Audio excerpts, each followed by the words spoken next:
We begin in the pre-dawn hours of March 21st, 1991, on a dark country road in Clackamas County, Oregon.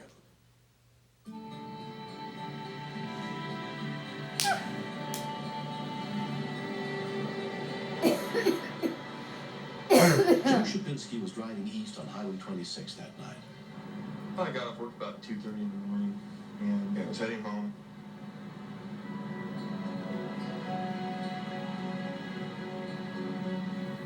The vehicle passed me doing at least 75, 80 miles an hour.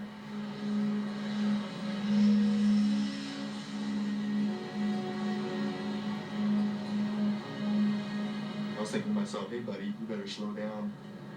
I need to find you on the roadside somewhere.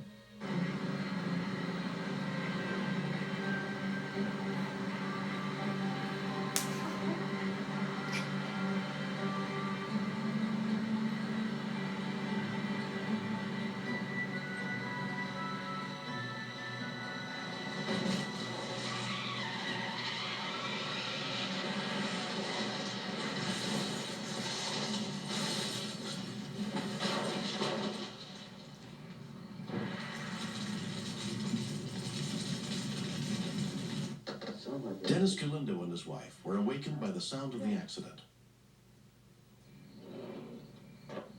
I ran down to the end of the driveway and I seen the truck. Flames were coming out of the engine compartment and it was growing fast.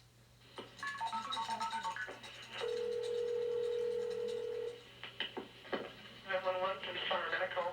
Yeah, there's an accident in front of my house. Okay, in front of your house? The car's on fire, there's a guy. And the car's on fire? There's a guy inside the car. Okay, we'll have someone there as soon as we can. Okay, bye-bye. Volunteers from the Hoodland Fire Department were dispatched to the scene. I had seen all this debris in the road, mailboxes and broken glass. And then I saw the vehicle.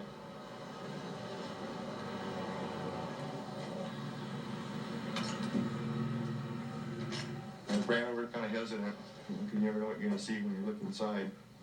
I was pretty much afraid that, that there could be somebody dead in there. When we continue, I remember trying to force it open, but the door was just jammed. I had visions of it blowing up. Come on, we gotta get you out of here.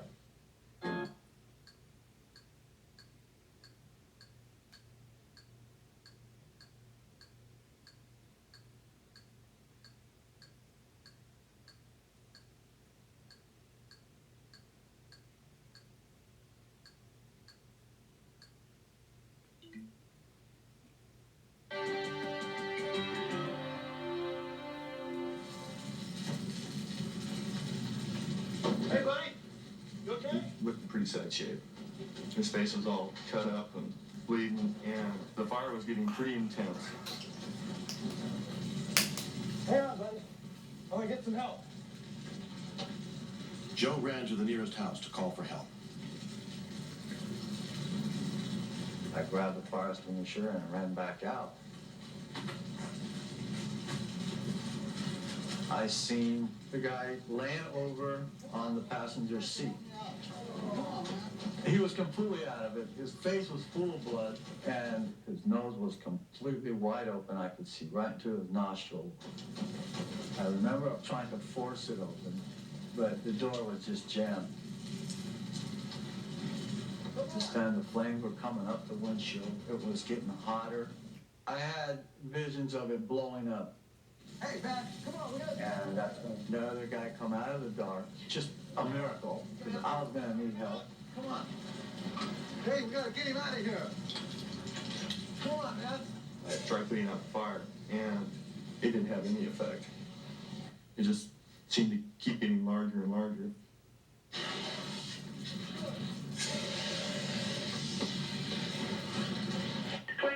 You're responding to a single vehicle accident. It is on fire. There are people trapped. And we are still getting calls. We are putting Wi-Fi on standby at 212. 9 months pregnant with twins, Kelly Galatz was waiting for her husband Chris, a steel worker and volunteer firefighter. That night I was staying with my mother because Chris was going to be working late. This is it?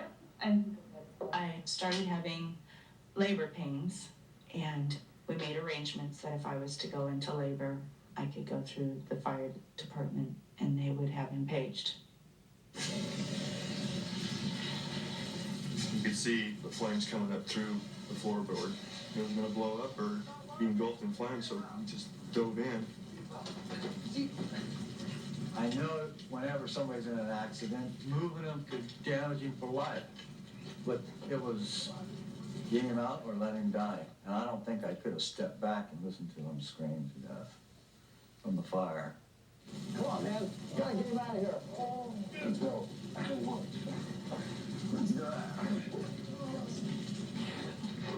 My worst nightmare during this whole thing was the moment when he got hung up. The foot stop.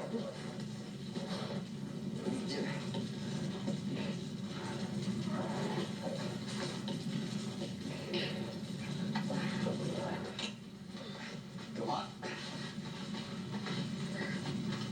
All right. Hey. Hey, man. Oh, man, he's bad shape. I thought this guy was going to have some major serious problems. I was shaking the rest of the night. You'll be all right. A few moments after we got him out, I looked back and it kind of went kaboom, and the whole thing was just engulfed. It was just like a big fireball. Okay, thanks. They said that he was probably on a call, that there was an accident, so they were going to try to get a hold of him there. Whenever he comes back.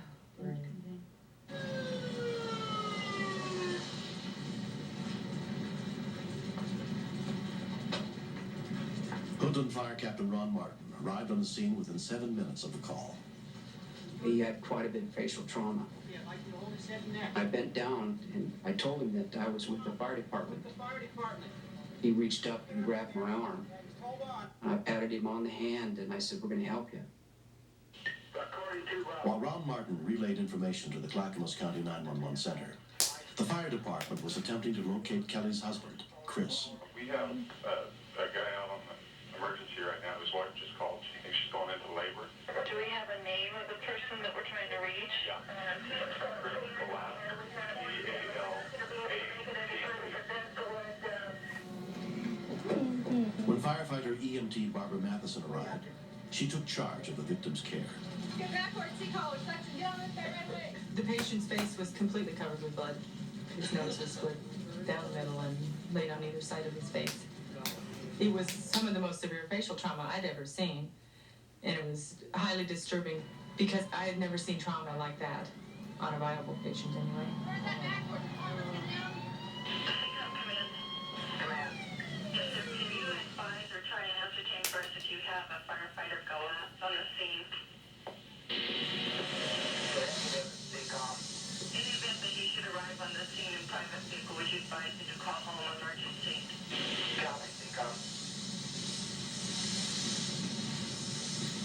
This officer come up and he looked at me and says, "Do you know whose vehicle that is?" And I said, "Who?" And that's when he said, "Chris Glasses." All of a sudden, something just dropped into my stomach and that vision went into my head of him grabbing my arm. Hi, this is 2509. Hi. Listen, don't worry about Chris Galatz. This is for your information only. No pass on. He was the one involved in the accident. His wife is having babies. I know. Ron came over to us and said, "You guys, this is Chris." And we couldn't believe it. But looking into his face, I didn't recognize Chris at all. And I emotionally went on a roller coaster trying to reconcile the fact that this was one of our fellow firefighters that was lying here. If Dennis and Joe had not reacted as quick as they did, Chris would have been dead. There's no way we could have rescued him because it was fully involved when we arrived.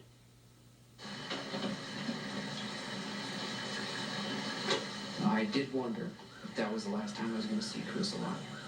He is an expecting father, and he may never see his babies. And even if he does live, what kind of person is he going to be? As 25-year-old Chris Galatz was transported by Lifeline to Oregon Health Sciences University Hospital in Portland, His wife Kelly was told he had been in a serious accident. I didn't know what to expect. I thought that he was going to die. I didn't think I was going to see him again. I didn't think he was going to see the twins be born. As soon as doctors determined Kelly was not yet in labor, she went to be with Chris. It didn't even look like Chris. He was unrecognizable. But it was a relief when I found out that it was just his face. I mean, I expected a lot worse. So I felt that we were both pretty lucky. Chris was treated for severe facial fractures and released after 5 days. 2 days later, the twins were born. And the hospital fixed him up a little bed on the couch, and he was recuperating next to me where I was recuperating with twins on each side. And there are just hospital patients everywhere in the room. When I see my kids today, I think how lucky I have been to survive this whole ordeal. I owe a lot to Joe and Dennis. You know, if they wouldn't have been there, I probably wouldn't be here today.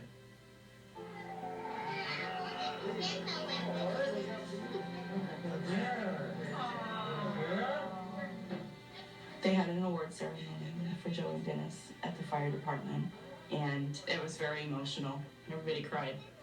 Joe and Dennis are my heroes. I have no way to tell them how much I appreciate everything that they've done and how I'm glad that they were there. This is some really good pizza. I didn't do anything more than I would want somebody to do for my wife, kids, or myself. This whole picture would be different if Chris wasn't there. We would have never got to see his two beautiful little girls, and it just feels good that he's there.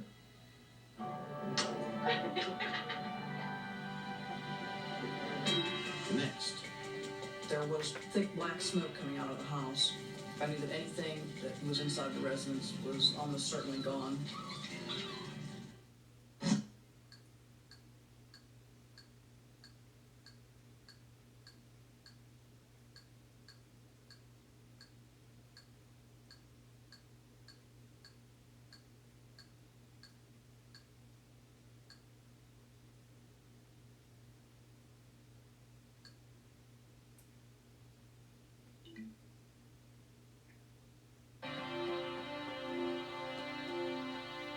On the morning of July 6, 1992 in St. Augustine, Florida, Lonnie Silvestri was hurrying to get her 10-year-old son Stephen and 3 other children fed and on their way.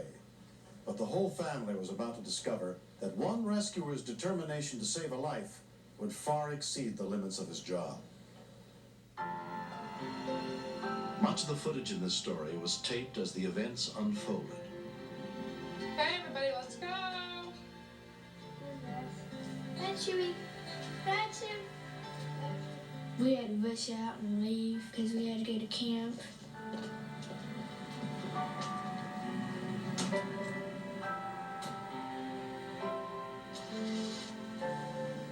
I said goodbye, Chewy.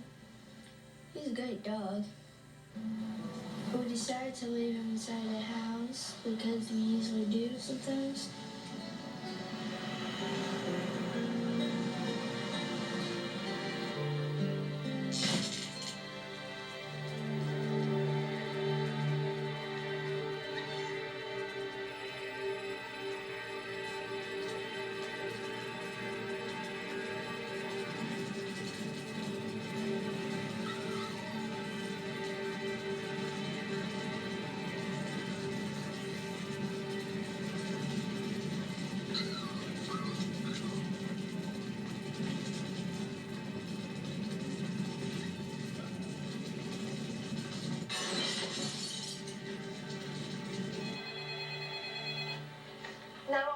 We have a fire, house fire on Sebastian Street, right next to the early education center. Is anybody in the house? No, I don't think so. There's a dog in the house. I'll have the fire department come on, okay? Please hurry. Bye-bye. Station 151 to Sebastian. St. Augustine Police Officer Patricia Sims was on routine patrol just a few blocks away when the report of the fire came over her radio. There was thick black smoke coming out of the house. I knew that anything that was inside the residence was almost certainly gone. Within 2 minutes of the call, the St. Augustine Fire Department arrived. Where's supposed to be anybody at home, but there's a dog inside. It should be a white poodle. Captain Bubba Williams was in charge of the scene. Flames were in the back kitchen part. So I went to the front and just thought I'd look in and see if there was anything in there.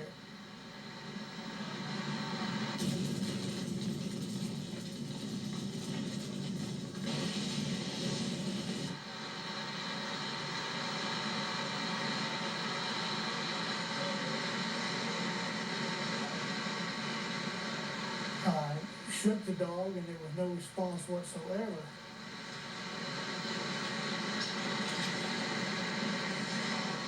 I could feel no breath sounds and no heart action.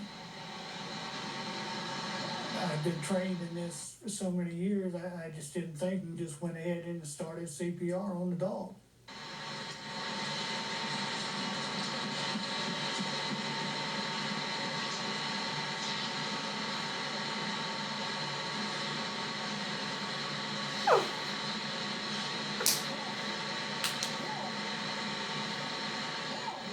There was still nothing, no response whatsoever. Headquarters need you to notify a vet. I love animals, and I was pretty teary-eyed at that point. I thought it was hopeless. I knew the dog was dead.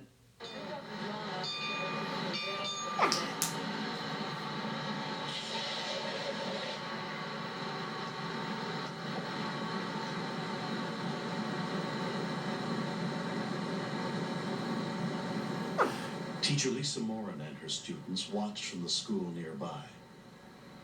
The children were asking, is Chewy going to be all right? We're saying we don't know, but they're trying really hard. We were just hoping that they would be able to do it.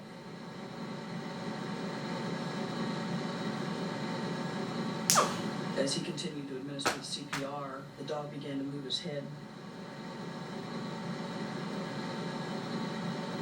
And then the dog started choking and breathing on his own. I got a heartbeat. I was just amazed. I thought then that he probably had a chance. Police called a local veterinarian, Dr. Eric Searcy, who came over to help treat Chewy.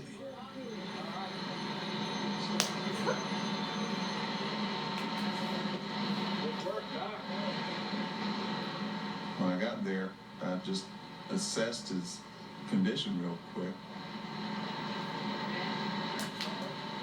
His heart rate was in the normal range, and his lungs sounded good.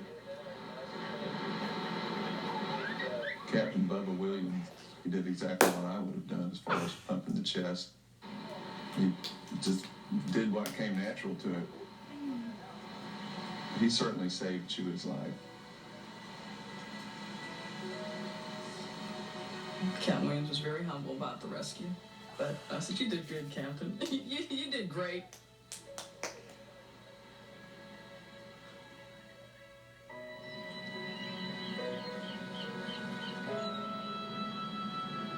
Chewy suffered no permanent injuries, but the Silvestri family's losses totaled nearly $100,000.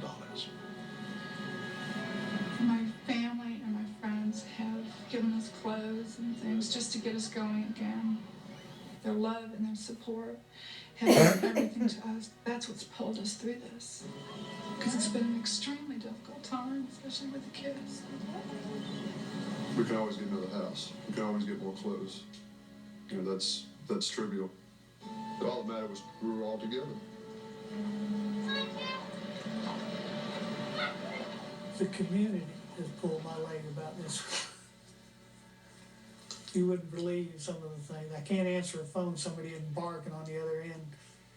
They went out of their way to save a dog, and a lot of people wouldn't have done that, but Bubba did.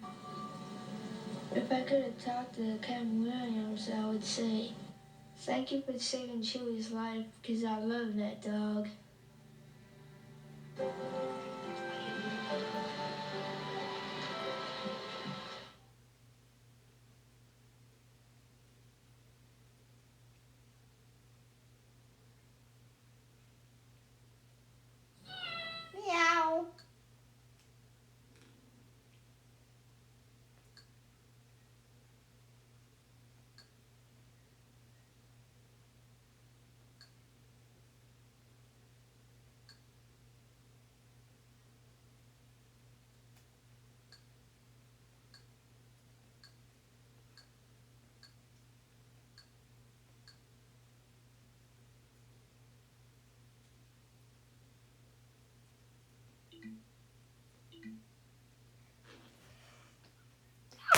to agree with you. Good.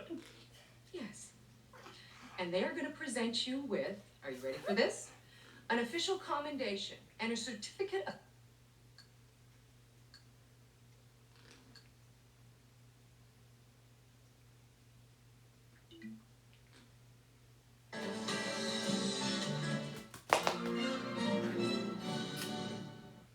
This is 911. Do you have an emergency? Today on Rescue 911, late night terror. A woman on a suicide mission holds up a convenience store. Get in the store! Get in the store! Rescuers must proceed with caution to save innocent victims held at gunpoint. I was afraid for those people's lives.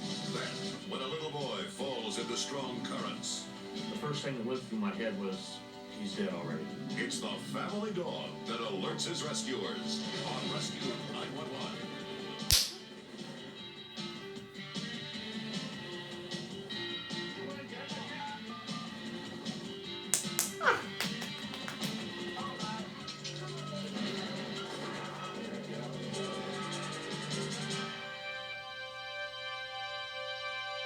We often have preconceived ideas of who is most likely to step forward in an emergency and risk their life for others. But on the night of July 21st, 1992 in Beaumont, Texas, one group of strangers discovered that heroes come from many different walks of life. Some of the footage in this story was taped as events unfolded.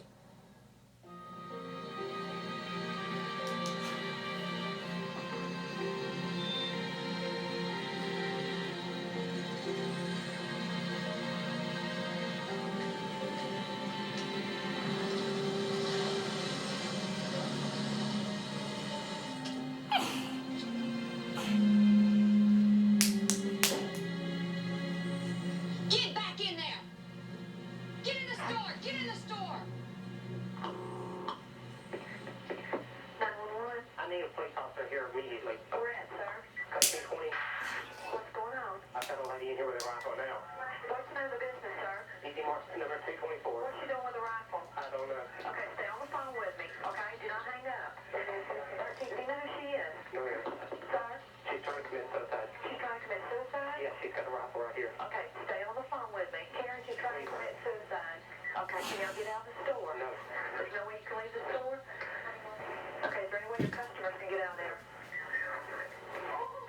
Okay, what is she saying to you right now, sir? Nothing. Sir, how many people's inside the store right now? Got 5 altogether. When we continue, Some of the hostages were screaming, begging the female to let them go. My thoughts were, if we've got someone irrational, then when is she going to decide to shoot one of the hostages? This week on Get TV. Light the candles, y'all. It's Betty.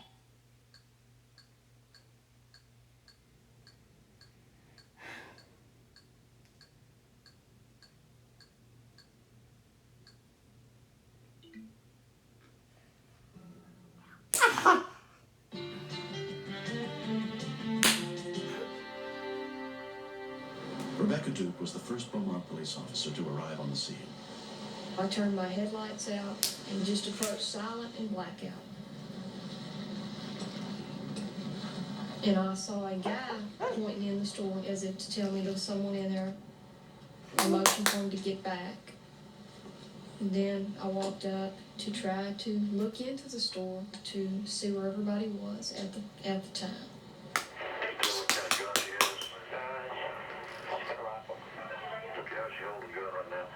She's holding it at your police officer. She's doing what? Holding it at your police officer. I couldn't shoot because there were too many people in there. She was serious and I was afraid for those people's lives. I was genuinely worried about that. Within minutes, additional units arrived, including Officer Bert Moore. I took a safe position where I was observing her, but she couldn't see me. Well, fine. It does appear we have a hostage situation. She's not letting them leave. She has them pinned up in the corner. 26, go ahead and call out for us. Some of the hostages were screaming, begging the female to let them go. It appeared that she was not behaving rationally. My thoughts were, if we've got someone irrational, then when is she going to decide to either shoot one of the hostages or shoot one of us?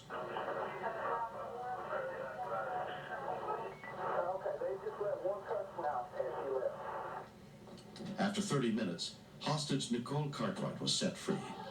I was really scared. I just knew I was gonna die. I just kept begging her not to do it because I have a child in the car.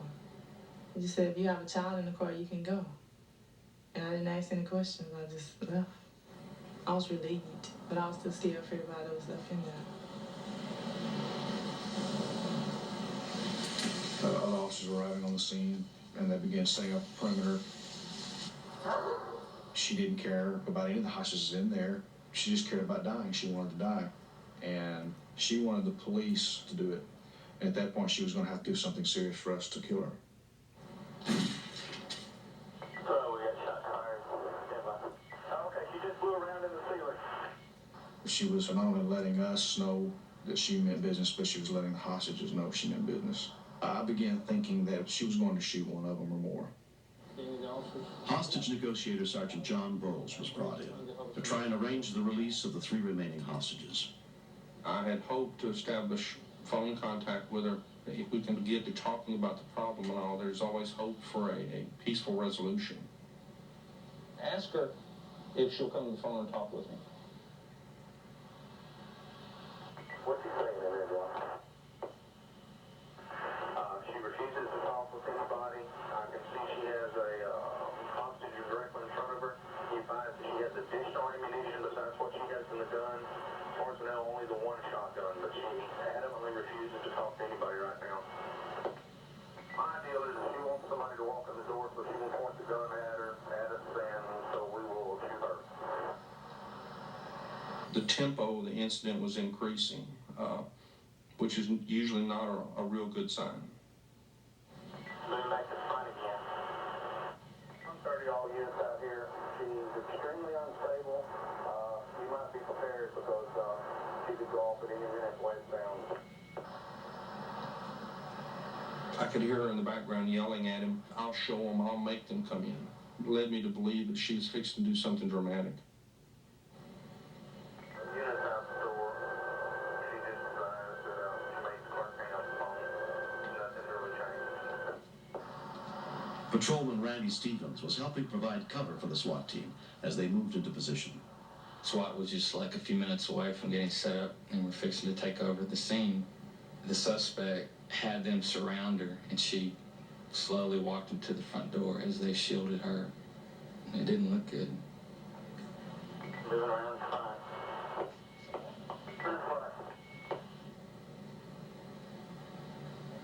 Look out, she may be coming out. Heading toward the door. She's there.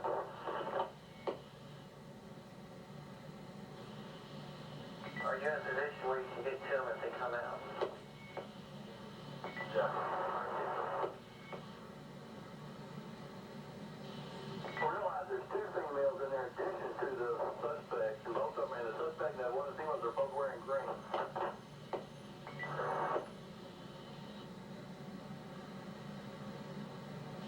131, I believe you got one hostage sitting on the floor right in front of the door. Alright, she got the second point at the front door now. Pointing at the Hispanic female's head.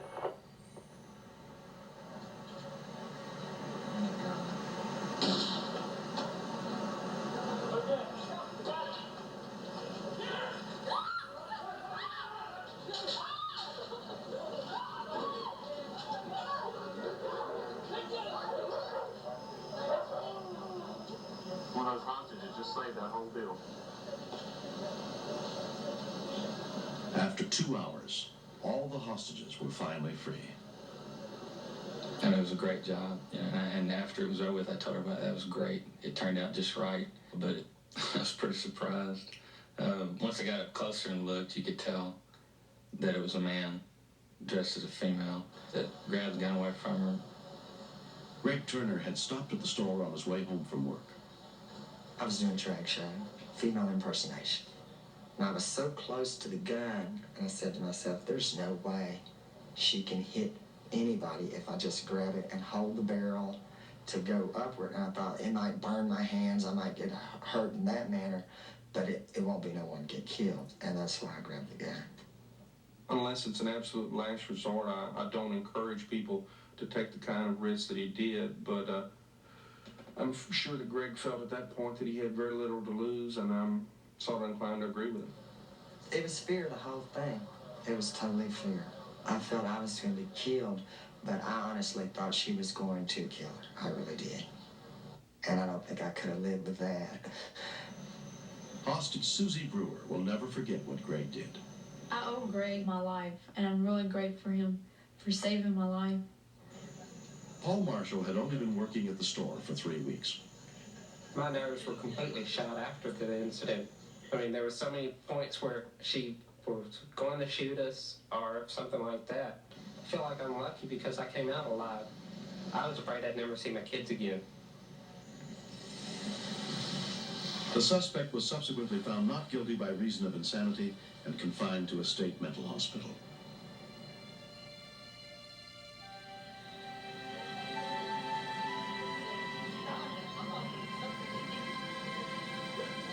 I'm scared, I'm surprised, I wanted my mom.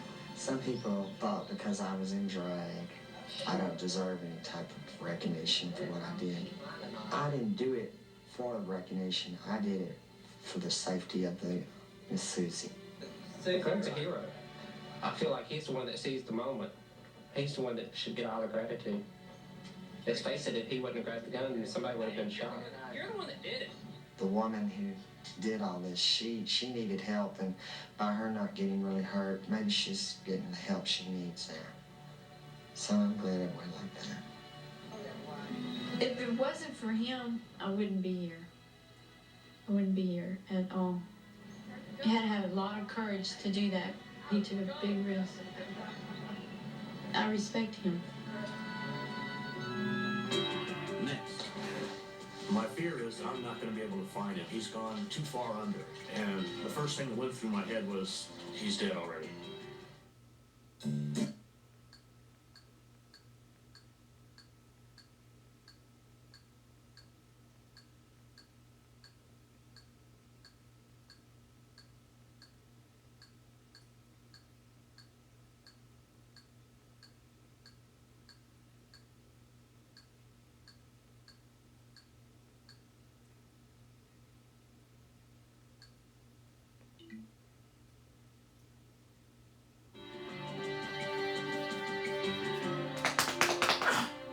Vacations usually leave us with a scrapbook of pleasant memories.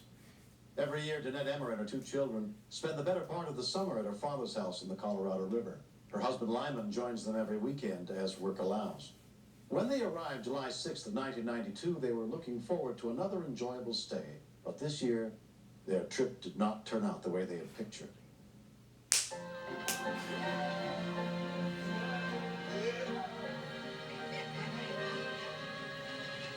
Compared to the other parts of the Colorado River, it is one of the most quiet. But the current is very deceiving.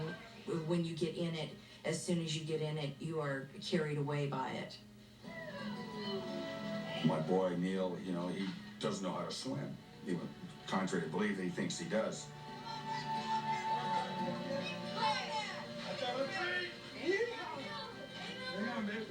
When he talks about going to the river, he's really looking forward to see Bella. You know, obviously he wants to see Grandpa, but, you know, Bella comes out in the same breath. The two of them are pretty inseparable. Wherever Neil goes, Bella's there. I was going home because I had to get back to work. Some of this? Told the kids that I loved them. I'd see them Friday and hopped in the van and we were off. Make sure you put that life jacket on if you're down by the water. Understand? See you guys Friday. Bye. You guys hungry? Want some sandwiches? Yeah. Okay, let's go. At that point, I went inside, told the kids to stay away from the water. Then my oldest boy, LJ, had come in.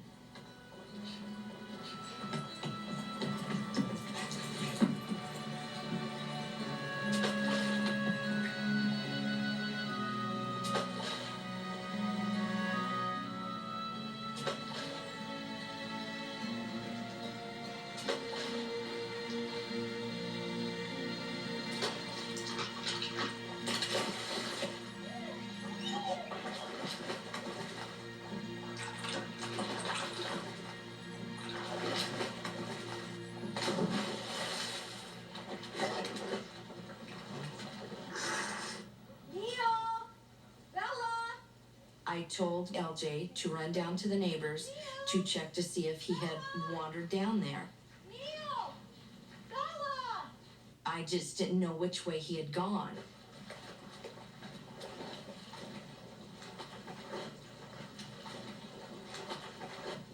A quarter-mile downriver, Rick DeJarnette and his son Ricky were relaxing on their dock. Oh, Ricky. While I was laying there in the chair, I got splashed. And I figured that it was my youngest son playing over there in the bay. I looked over and Bella was watching out in the water. The dog was trying to tell me something I could tell. Ricky, it is Neil. Yep, come on, quick. My dad jumped in the water, and Bella went in right after him. Once I dove into the water, being at that height, I could not see him anymore. The first thing that went through my head was, he's dead already. My fear is that I'm not going to be able to find him. He's gone too far under. About that time, I looked over, and out of nowhere, Bella was there. So my first instinct right then was, okay, I've got to swim towards the dog. She had followed him this far down the river. She had to be still trying to keep up with him.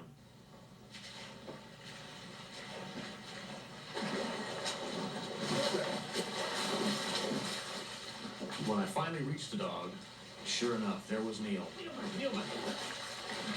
I picked him up. He was pale white. There was no pulse. Just the thought of, here's a 3-year-old little boy. He can't die yet. He's too young to die.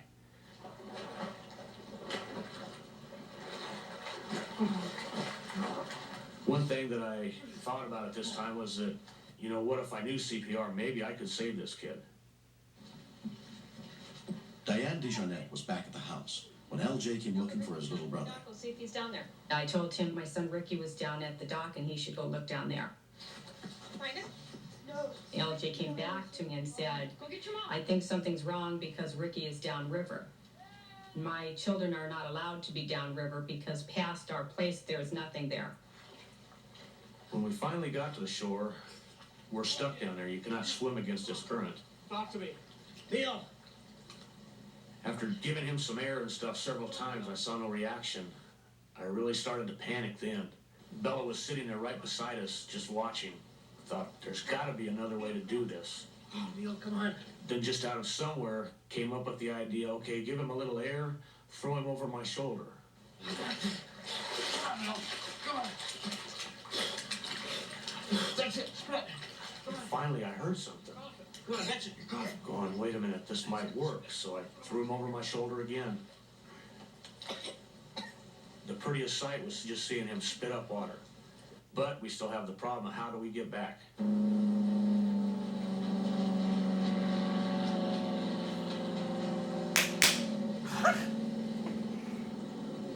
Rick started to panic when he saw the boat. He was glad that help was there, but he knew he had to get Neil into the boat and was afraid to go back out into the current with him. There's nobody. You gotta get in the boat. The adrenaline just pumped in. I just grabbed him with one hand, picked him up, and started swimming towards the boat. Neil was breathing by that time, but he wasn't awake. He wouldn't keep his eyes open. He was just limp. He was far from okay. He needed help. I was getting very nervous that I didn't get to him in time. Something I did was wrong. I was just praying that he was going to be all right. He'd be the same child that he was when he fell in. I saw the DeJarnettes pulling up. All I did was turn around and run to call 911. I don't know where it is. I don't know where we are. Who are you talking to? When I took him, he was bloated. His body just wasn't the same, and he was in and out of consciousness. And it just hit me then that what had really happened. Rescuers with Blythe Ambulance Service were dispatched to the scene. I couldn't speak. I was so afraid. I was scared that he would die. And my mom and my dad and me love him. It's been a year since the incident. Neil, now 4 years old, escaped without any injuries. I don't know what it would be like to be without my son. Just the thought of that and how close he came. And I want to thank the good man upstairs again that it wasn't his time. It's our time that we can share together for the rest of our life. It's a tough lesson to learn. It's too bad it had to happen this way. I could be one less child right now. And as far as it changed my life, he does not go anywhere without his life jacket on. Oh, it's just great. I love my I'm most grateful for Bella, the dog, for Rick, for their whole family. I can never thank them enough.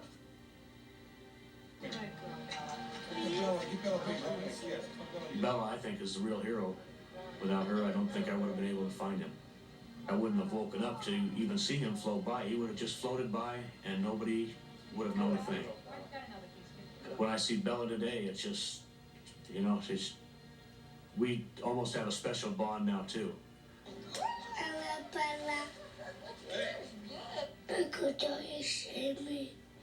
This is our hero.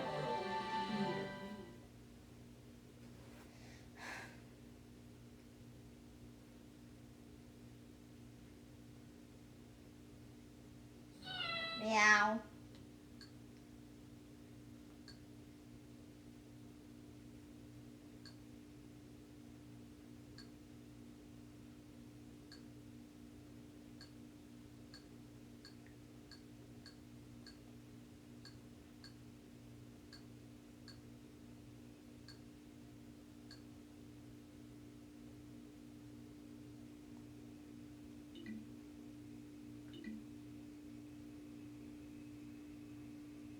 I'm in a wheelchair.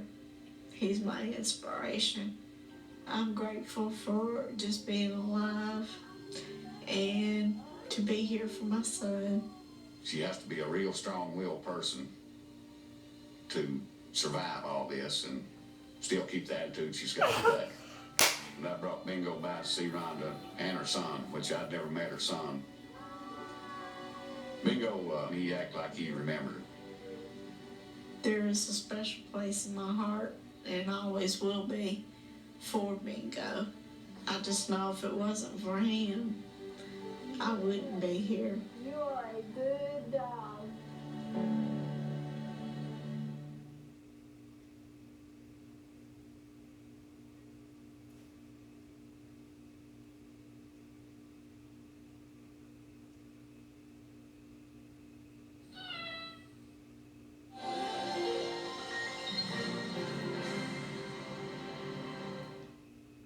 This is 911. Do you have an emergency? Today on Rescue 911, a roadway horror. A girl is run down by a car while her family watches helplessly. I felt sure that she was dead. Doctors fight the clock to save her. Am I ever going to see him again? Alive? Plus, an infant falls into a bucket of bleach.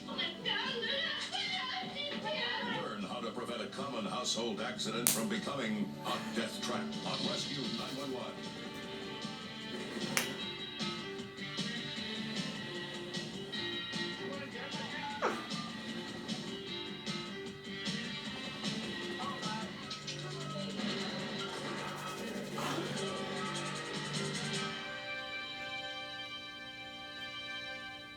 In a crisis, success is measured in terms of life and death.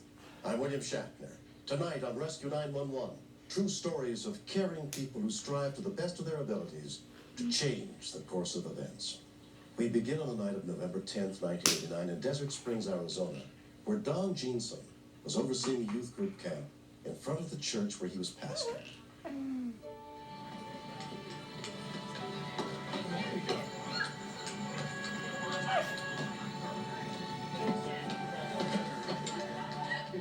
Don's 12-year-old daughter, Susanna, was sharing a tent with a group of girls her age, including Beth Edelman.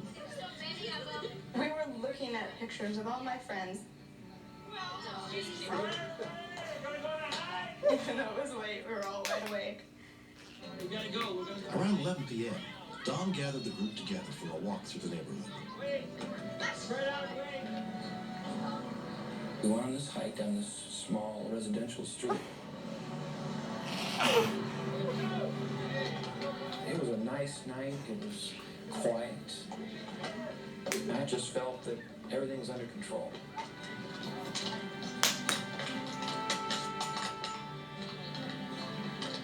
My son Jeremy and Susanna both were playing kick the can.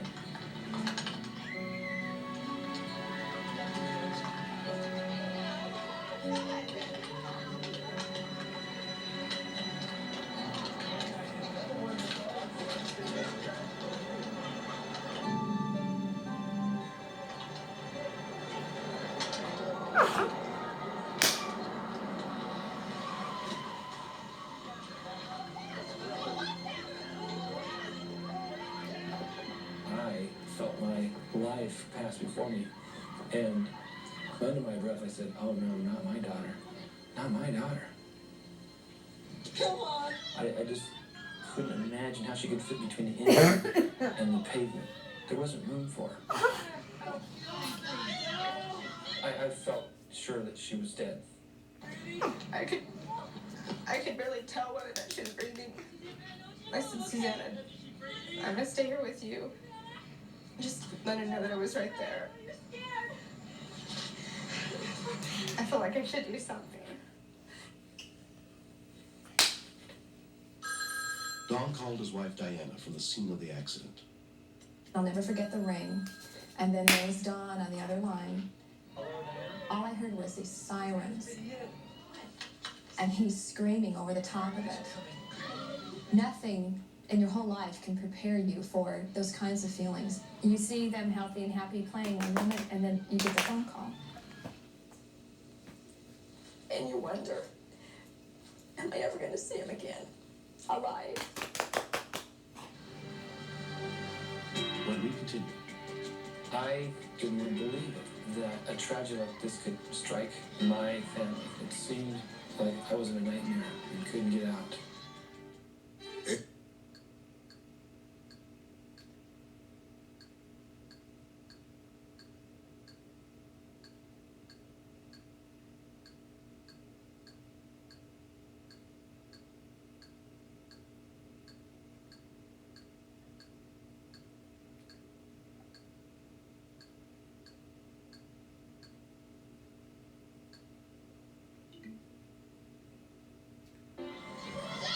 In less than 2 minutes, Glendale fire units got to the scene, including paramedic Armando Hernandez. Dispatch a helicopter. When we saw the pair of legs underneath the vehicle, I asked for a helicopter. We didn't know what type of head injury and internal injury she had, but we knew she was pretty serious. We're here to help you, okay? Sir, she won't respond to me. She wouldn't respond to me at all. And at that time, I could smell some flesh burning. Her arm was pinned against the exhaust pipe, and that's what was burning was her arm.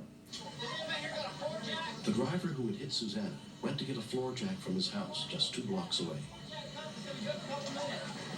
We got a jack coming, okay?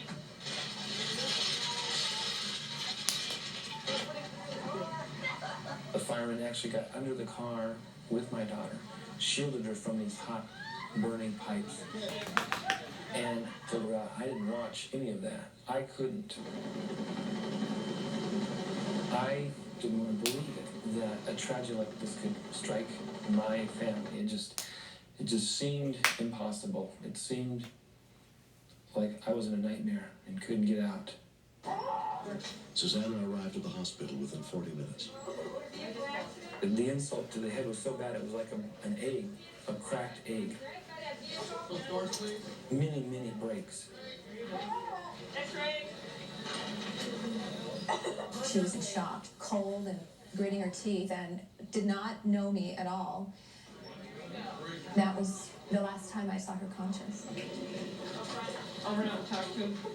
Among those treating her at St. Joseph's Hospital was nurse Steve Nelson. She was bleeding throughout her body, and we replaced her blood volume at least 2 times. At this point, Finally, a young doctor sat us down, and he said, medically speaking, they couldn't do anything else for her. In the next 15 minutes or half an hour, you could lose her. to do some praying. I noticed that you folks believe in prayer. He He says, now's the time to pray. Well, we all joined hands, and then about a half hour after that, he said the bleeding has totally stopped. And we just knew it was a miracle. Susanna had broken more than a half a dozen major bones and suffered severe head trauma in the accident. Over the next couple of days, her condition deteriorated. In an attempt to ease the pressure and reduce brain swelling, doctors put her in a drug-induced coma. During the surgery, the neurosurgeon left off a large piece of her skull to allow for the brain to swell. Susanna's family came to the hospital every day. But during the following week, her condition continued to worsen. The neurosurgeon told them there was a procedure that might be used to try to drain the excess fluid on her brain. But the operation was very dangerous. If it failed, Susanna could die instantly. Literally, this is our last hope. It may not work. I have no choice. Pressures inside of her head slowly returned to normal. But Susanna was still comatose. Nothing worked on her body. She's in her own coma now. As Susanna's vital organs began to shut down, Dr. Bob Graham gave her only days to live. We did not know if her brain was alive or dead at that stage. We could not pick up any brain waves on the EEG. The chances of her surviving be a normal child, probably 1 in 100,000, 1 in a million. Jeremy's been going to school now. Susanna had survived so much already. And at that point, she still was hanging in there. We'd touch her, we'd put lotion on her.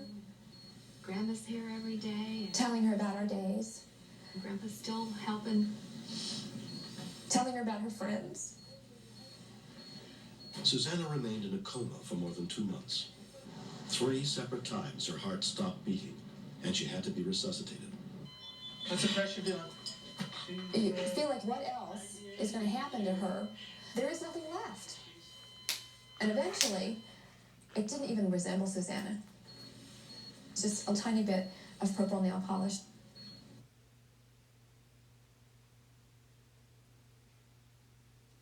Hey, what happened?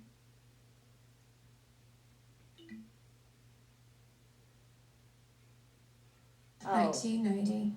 We spent an extra long time in Must be intensive having care. technical difficulties. The next morning, Darlene, her nurse, called. And you have to understand, whenever the phone rang at our house, you're waiting for, we're really sorry.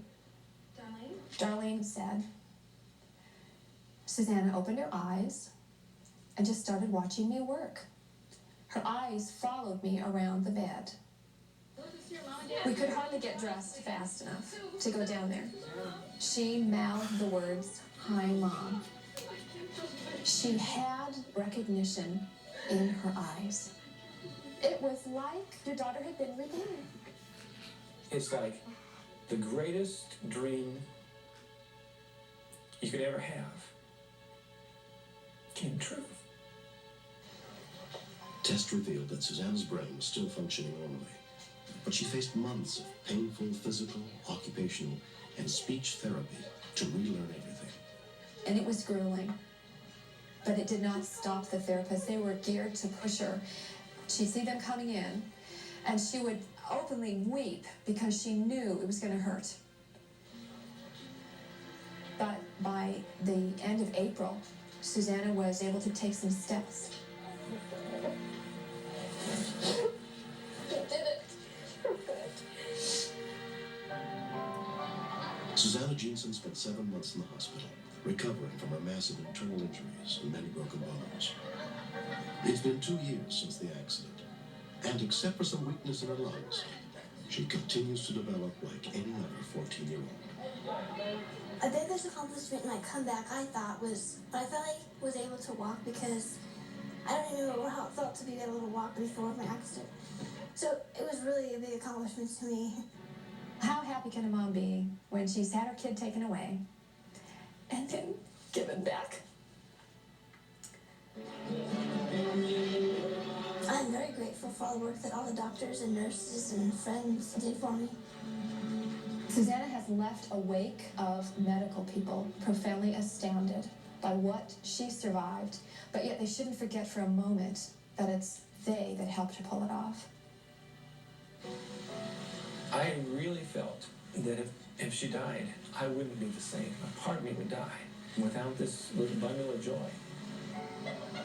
I was in danger of never being the same person, and somehow I am. She's been through death. She knows what life's all about, you know. People and love. Family. I'm looking forward to what life has in store for me still. I'm dying to find out what it is, too. Next. The thought of 6 inches of water taking a baby's life, you just don't think about it. Johnny Cash is on.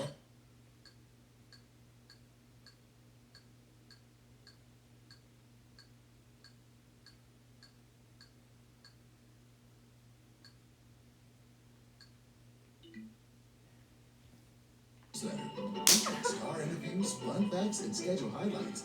Sign up today at Care.tv.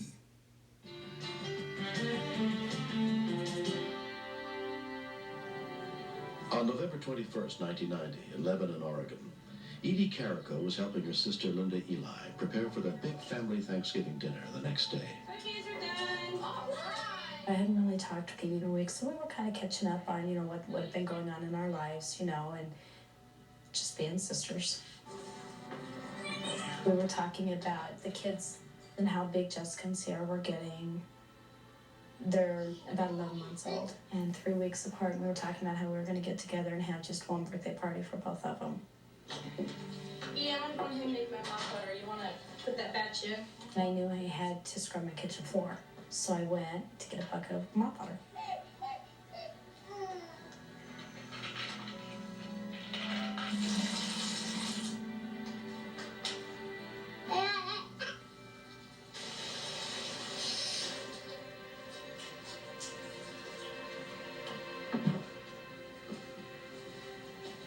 I walked out and closed the doors thinking that the babies might accidentally go in there and get into it or spill it. We were going to lay the girls down for a nap. That way I could mop my floor and it'd be dry before they got back up.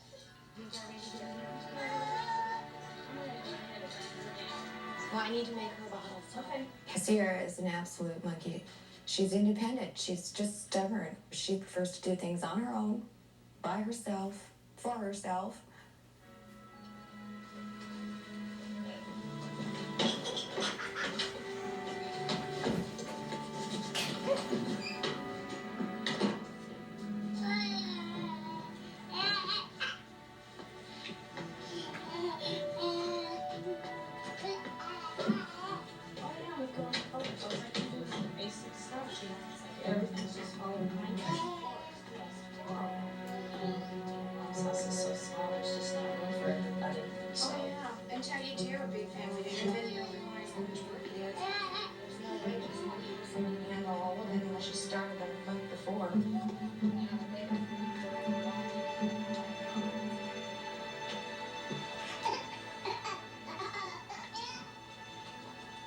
I made up the bottle, grabbed a diaper, and I made a circle through the living room and back down the hallway to Linda's bedroom.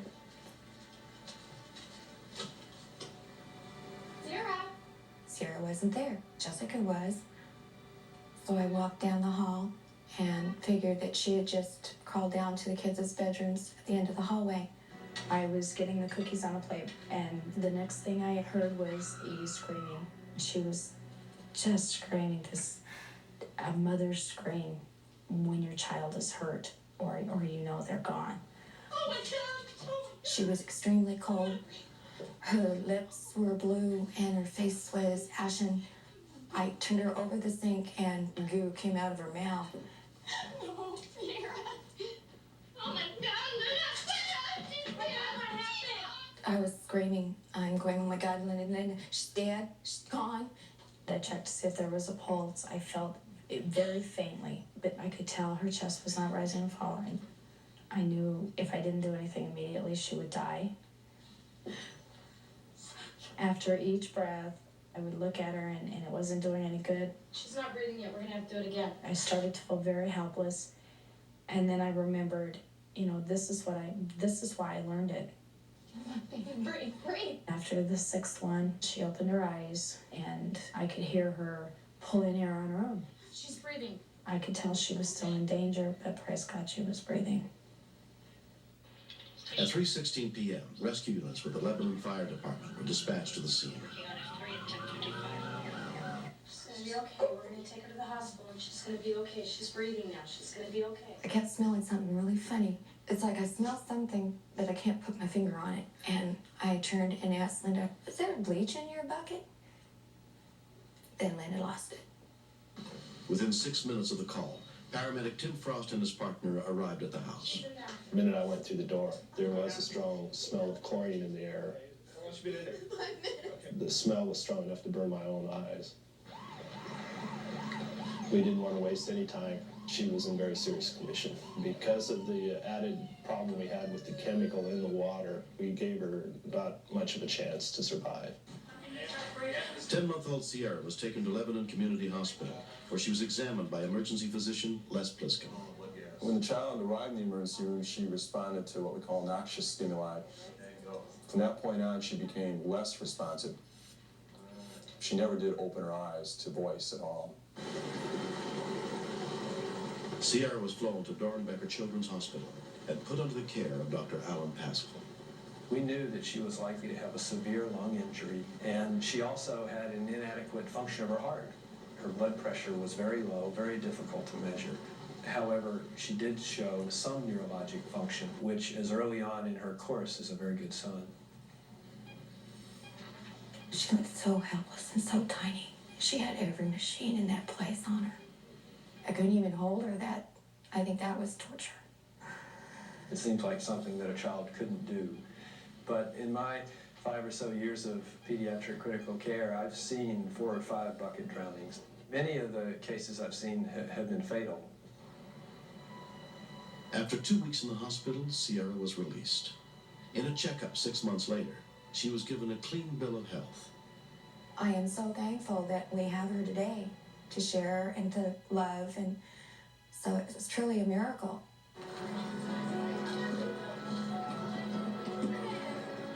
Over the last 10 years, hundreds of children have died by drowning in buckets. The best is that I have the joy of her today, and that I can speak out and make more parents aware of their surroundings. Children move fast. Don't underestimate them. If you think a child can go out and fall in a swimming pool and drown, so you put a fence around your swimming pool, but the thought of 6 inches of water taking a baby's life, you just don't think about it.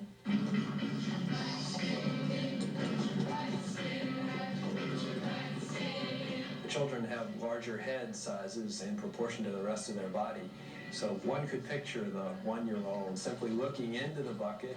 They end up head down in the bucket and unable to get themselves out. I feel any parent, mother, father, grandmother, grandfather, aunt, uncle, should get CPR. I never thought it would happen to me. But at that time, I had the knowledge and I used it, and she's alive today because of it.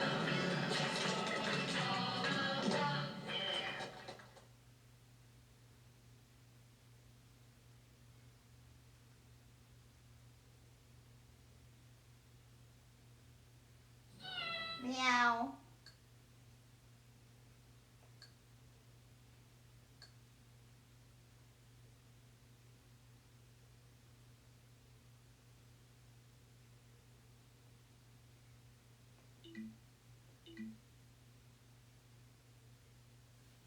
I'm very thankful for him.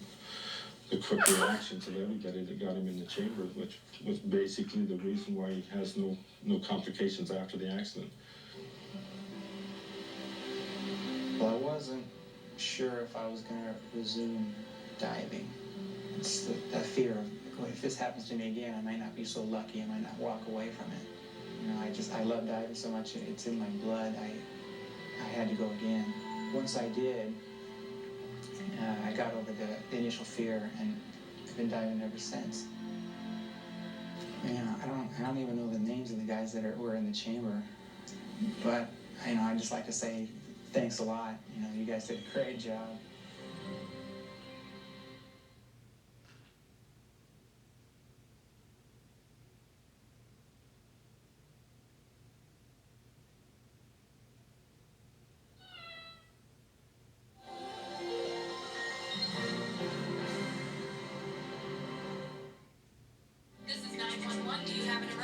Today on Rescue 911, Grandma's in trouble.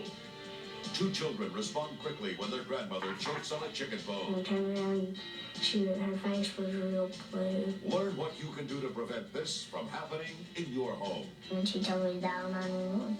Then, when a woman is reported missing, her husband is a suspect. Where is she? Is she dead?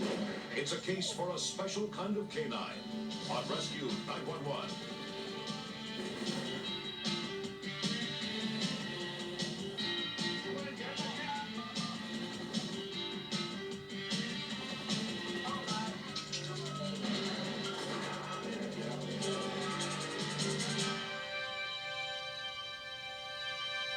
Courage isn't something that can be taught, but we can learn life-saving skills and gain the confidence of knowing what to do in an emergency.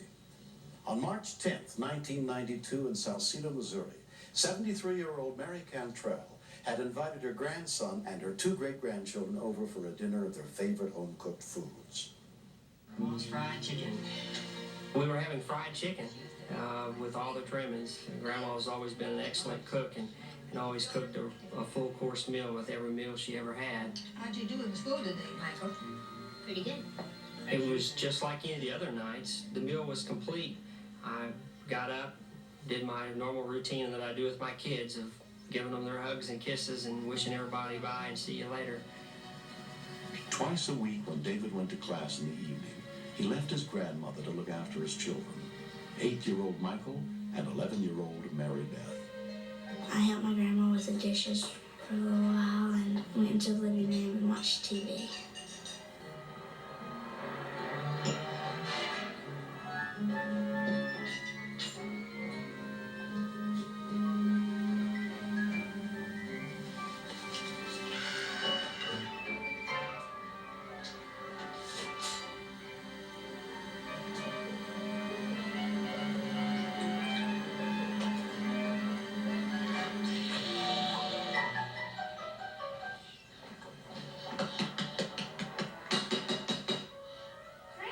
Me and my brother heard my grandma in the kitchen banging on the counter, and we turned around and her face was real blue. She was gasping for breath, and I knew I had to do something. And Rivers said, "Let's go," and she told me to dial 911. She was holding on to the counter and just trying to get her breath, but she couldn't get her breath. Grandma! I was afraid she was gonna die. I saw people on Rescue 911 doing the helmet maneuver, and I just thought that that's what needed to be done to my grandma. I got a busy signal on 911, and she said, "Let me try it." And then I started doing the helmet maneuver. I was just scared that my grandma could die right in front of me, so I hung up real fast and told Michael that I was going to go get a neighbor. I was so scared because it was just me and Grandma. I was scared she was gonna die. I just wrapped my arms around her and started pulling, and I just kept doing it. You okay? It just flew right off into the sink. Gabriel, are you all right? When we came back, Michael had done the helmet maneuver, and the piece of chicken that my grandma was choked on came out. I was proud of what they had done, and I was surprised because Michael and Mary Beth had never been trained in the Heimlich maneuver. And when I asked them about it, they promptly informed me that what they had seen they'd picked up off Rescue 911. But nothing can substitute for actual classroom training, where you can understand the do's and the don'ts of providing first aid. Everyone here know how to do the Heimlich maneuver? You ever done it? Ever seen it on TV? I've been involved in emergency medical services for about 15 years. I've always felt like educating smaller children was not really a good thing to do. But after having seen what Michael and Mary Beth have done, my attitude has changed. And I think a child is capable of picking up and learning anything that you can present to them. Okay? I'm going to bring that hand in and up, right back towards you. How many times are we going to do it? Until it Comes out. I'm just so proud that words can't tell. Unless somebody saved your life, you don't know how to express it. But I think they're great. My grandma could be gone right now, but she's still with us. And if my brother hadn't have done that, she probably wouldn't have been. Okay. Next. I knew that she was dead or bad hurt someplace. It was a feeling that I had. A mother's feeling, maybe. This is it.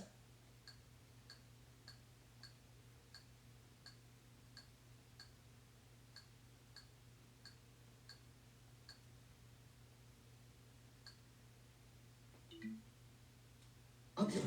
She was offered a regular role on the show. Go, Betty.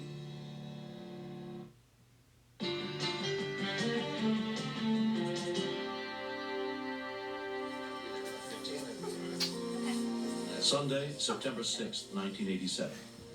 Bill and Rhonda McCart were in Elizabethtown, Kentucky, visiting his family when they decided to go out for a drive. It was approximately 3 p.m.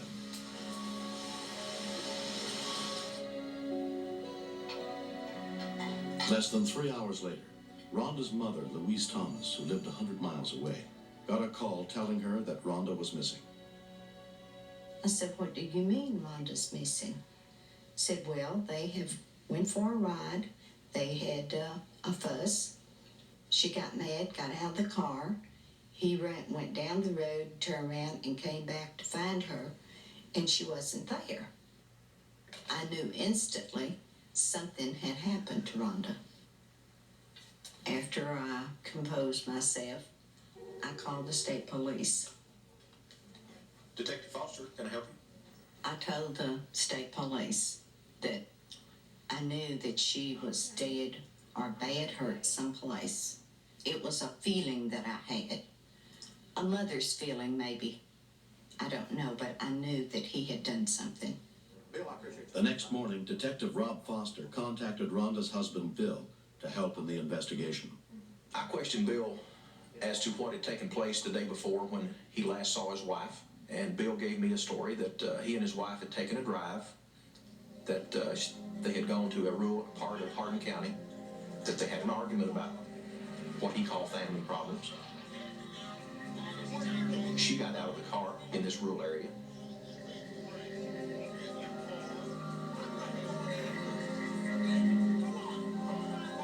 Bill said at that time, he drove on down the road, the gravel lane, just out of sight, over a little hill crest. He said he turned around and drove back to where he last saw her, and she was no longer there. I asked him specifically, did you see any other cars? And he said no. He couldn't tell me which direction she went.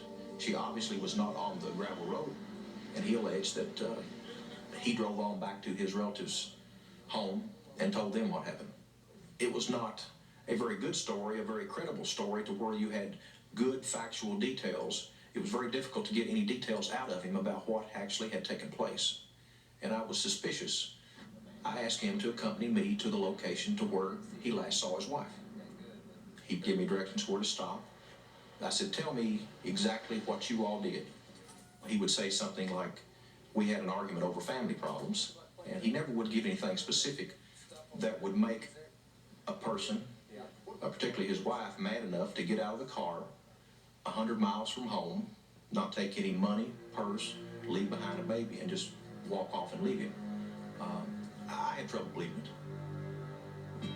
when we continue. Bingo's unique because he's the only dog in Kentucky that's trained in cadaver work. He's picked up on something. He's got something, Ray.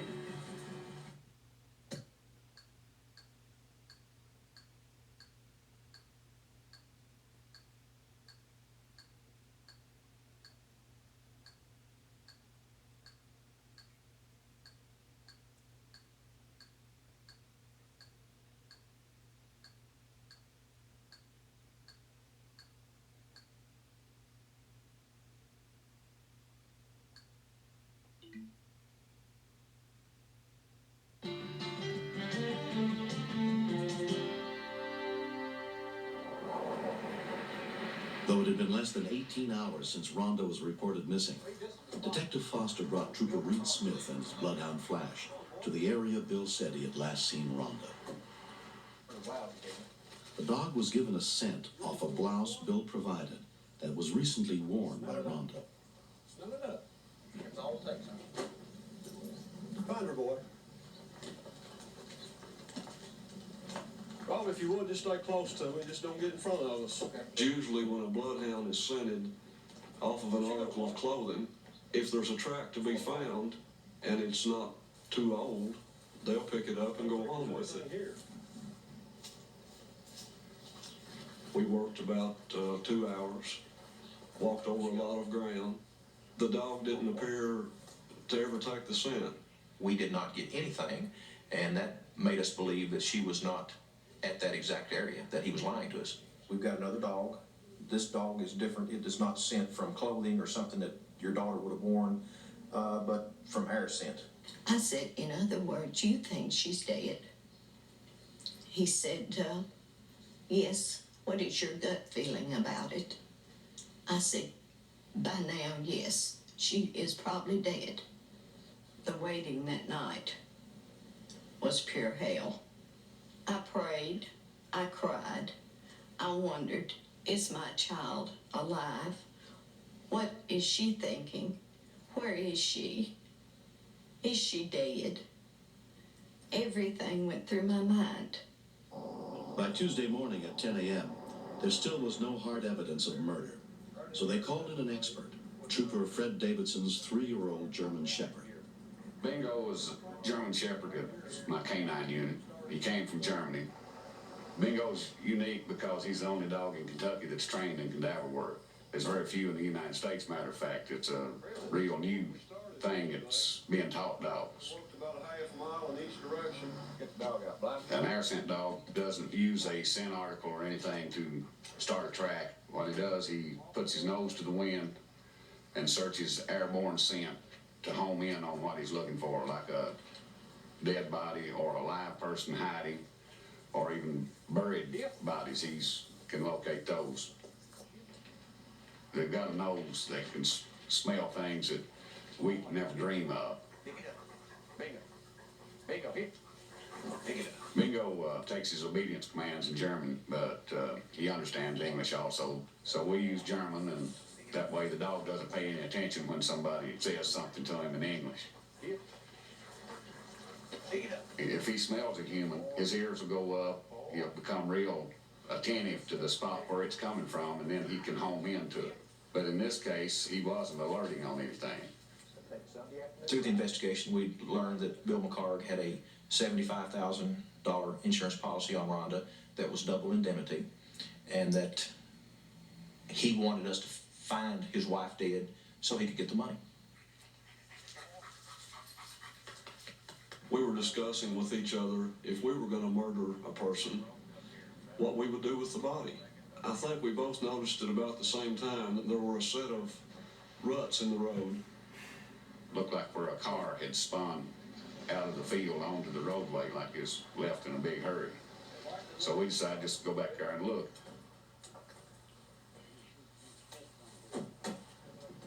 I let Bingo out of the car, and we was just looking around, generally seeing, you know, if something was there that wasn't supposed to be. We was walking around looking, Bingo was out in front of us, and all of a sudden he alerted. He'd hit on something. His ears come up, he was real excited, he was running back and forth, he had his head up, trying to find the origin of the scent. I said, Will made us a find here. Show me. He's got something, Reed. We checked it out here. As I was making my way down the ravine, I could see Rhonda's legs. That's all I could see from her because of the underbrush. The body, Reed. I'll go call from the coroner. You know, you get a sinking feeling anytime you see someone dead. Wait, Reed, she's alive. Oh, you don't know what an elation it is to see somebody that's still alive after everybody thought they were dead. Can you hear me? Can you hear me? He won't hurt you. He's a state police dog. He won't bite The you. dog had scared her, evidently. She thought it may have been a wolf had come down out of the hills and was going to eat her. All of a sudden, instead of calling for the coroner, I was calling for an ambulance. We found Mrs. McCard. Husband shot me. She couldn't move. She couldn't even move her hands or anything. So it had to be pure terror for her to be out there for 2 days in that condition. We'll move you till the ambulance gets here. We've got an ambulance on the way, okay? I didn't know whether she would live or not. She was real, extremely weak. But then, you know, I was thinking, anybody this tough, this much of a fighter, lay here 2 days in this condition. If we can get her help, she will make it.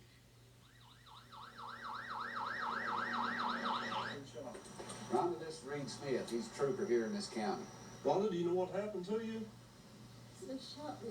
Rhonda told me that they were having some marital problems, that they went for a ride in the country. They pulled up into a dirt lane where they had sat and had a lengthy conversation. They had had sex. And then after they dressed, Bill had got out of the car and opened the trunk and called Rhonda to the rear of the car that he had something he wanted to show her. She told me that as she walked to the rear of the car, he pulled out a pistol. And as he was holding it on her, said, "The police can't trace this because it's not in my name. It's never been in my name." Rhonda said she tried to run from him. He caught her and twisted an arm up behind her back and led her to the edge of this ravine. And Rhonda said she begged for her life. He told her it was too late for that.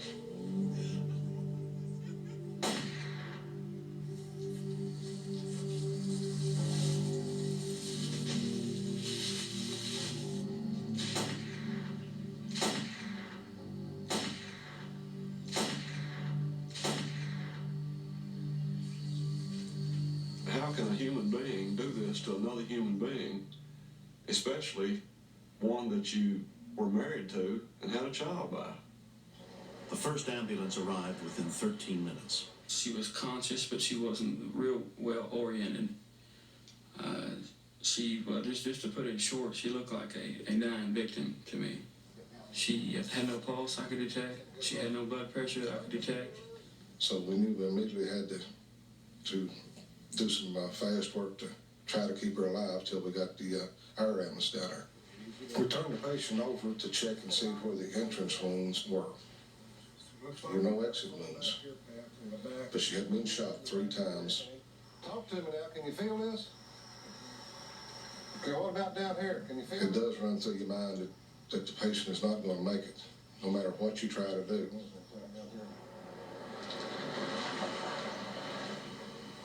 As soon as he was notified that Rhonda McCard had been found, Detective Foster rushed to the scene. It bothered me to know that this woman had been there for nearly 2 days while we were talking with her husband, you know, listening to him tell his weak story that we never did buy. It bothered me, you know, to think of how cold and insensitive someone could do that to anybody, much less your own wife. Rhonda told them she'd stayed alive through it all because of her son Brian. She could not bear to give up and leave him alone with the man who shot her.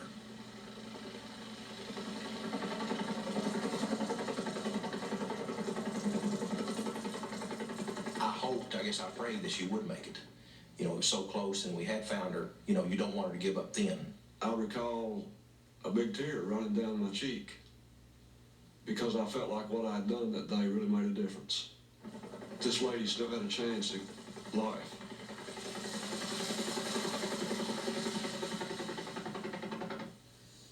At Humana Hospital, University of Louisville, Rhonda was treated by Dr. Steve Reese. Due to her multiple bullet wounds and the fact that one of the bullets had completely gone through the spinal cord, There was no question, even initially, that Rhonda was going to be a quadriplegic for the rest of her life. In Hardin Circuit Court, we had a jury trial in which Bill McCart was convicted by a jury of attempted murder of his wife, Rhonda McCart, and was given a 17-year sentence in the Kentucky Reformatory. When I found out that Rhonda was alive, it was just pure joy. Rhonda's rehabilitation has taken a year and a half. Even though she will never walk, just having her alive is wonderful. Her son is 5 now. Rhonda and Brian, of course, they live with me. They are a great joy. They laugh together a lot. They fuss together a lot, like all mother and children. Brian keeps me going because even though I'm in a wheelchair, he's my inspiration. I'm grateful for just being alive and to be here for my son. She has to be a real strong-willed person to survive all this and still keep the attitude she's got today. And I brought Bingo back to see Rhonda and her son, which I'd never met her son. Bingo, he acted like he remembered her. There is a special place in my heart, and always will be, for Bingo. I just know if it wasn't for him, I wouldn't be here. You are a good dog.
can't do. You don't give life only.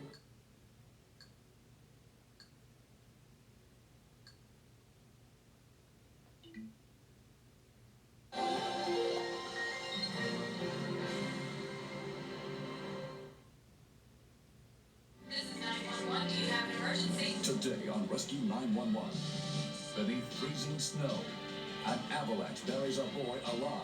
I ought to try to save his life. Courageous neighbors take rescue efforts into their own hands. Nothing was going to stop me until I found him. Plus, a choking dog, Ollie, what's the matter? a frantic owner, Come on, stay with me. and a surprised fireman. I opened up the door expecting to find a baby. I just couldn't believe it was a dog there. On Rescue 911.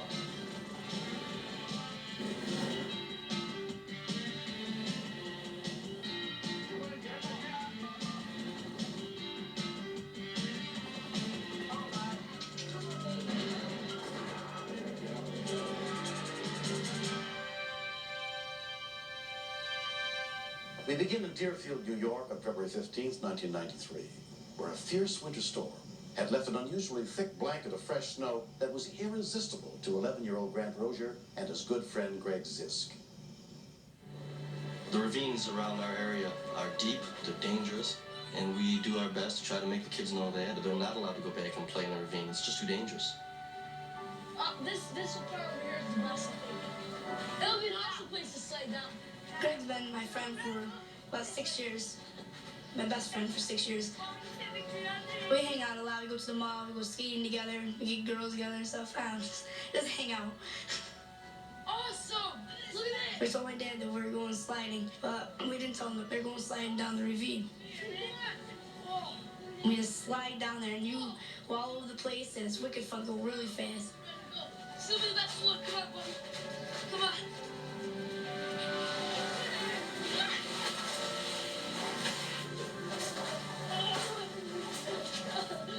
Yeah, it was awesome. Look at that one over there. Let's do it again. We both like the thrill. It's like bungee jumping. You're just going free falling. Come on. Oh, look at that. It's wicked awesome over there. And we went over to this spot where a big drift was. Come on, let's go this way. Dude, look at this. Look at over there. Oh. We're starting to go to the edge. You can hear it sink down a little bit. Oh, man, look at this part. This is awesome. Come on. Come on. It's gonna be wicked cool. Get down this part. Come on.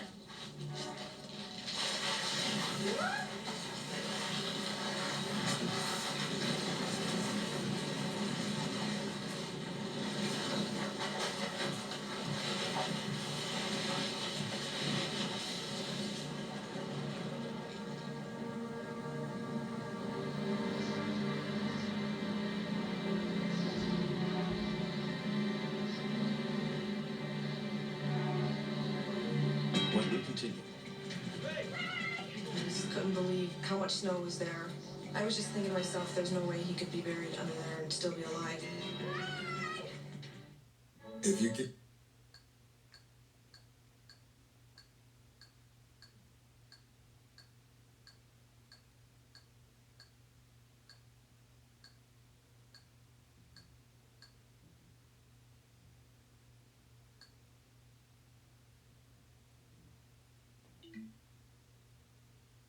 p.m. Eastern on Get TV.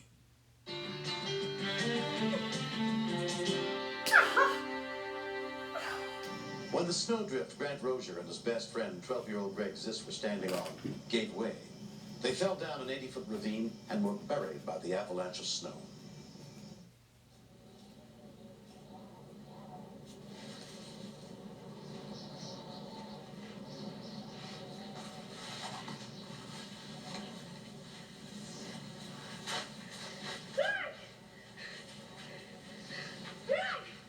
I thought he was buried beside me, so I started digging around where I was. There was no trace of anything, no boots, no gloves, no nothing.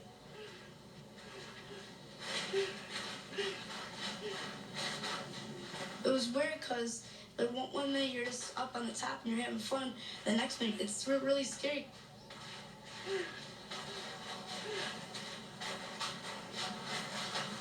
I couldn't imagine that he could, be dead because we're like so young. I didn't think, anything like this could happen to us. I wanted to dig him up, but once I couldn't find him, I thought I ought to get up there and at least do something to try to save his life, try to get some help. By the time Grant got home, 15 minutes had passed since the avalanche. Where? He was in hysterics. I knew there was something drastically wrong. Ken had someone call for help, but the volunteer rescuers were several miles away. I was cognizant that time was not on my side. Grant's aunt, Renee Spatuzzi, was also helping to search for Greg. I just couldn't believe how much snow was there. I was just thinking to myself, there's no way he could be buried under there and still be alive.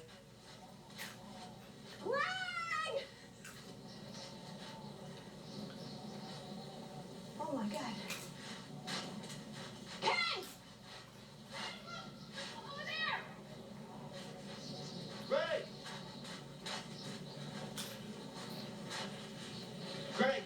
Greg, hang on, buddy. I started digging, thinking that we might be able to find Greg right there. Greg, can you hear me? 20 minutes had already passed since the avalanche. Stop right there. Stop right there. Greg! We weren't getting anywhere, and I was terrified. Anything yet? I don't see anything. I didn't want to think that I'd never see him again. I wish I had gloves and I didn't. My hands were very cold, but once they got numb, it made it much easier just to continue digging. Hang on, Greg. You see him? Greg!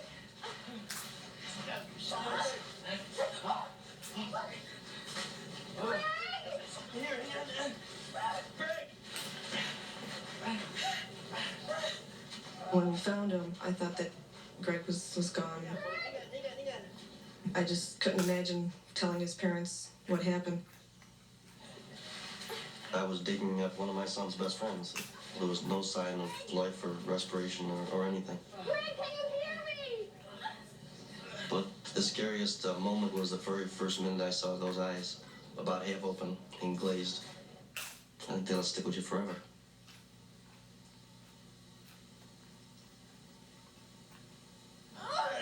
It had been more than 40 minutes since Greg was buried under the snow.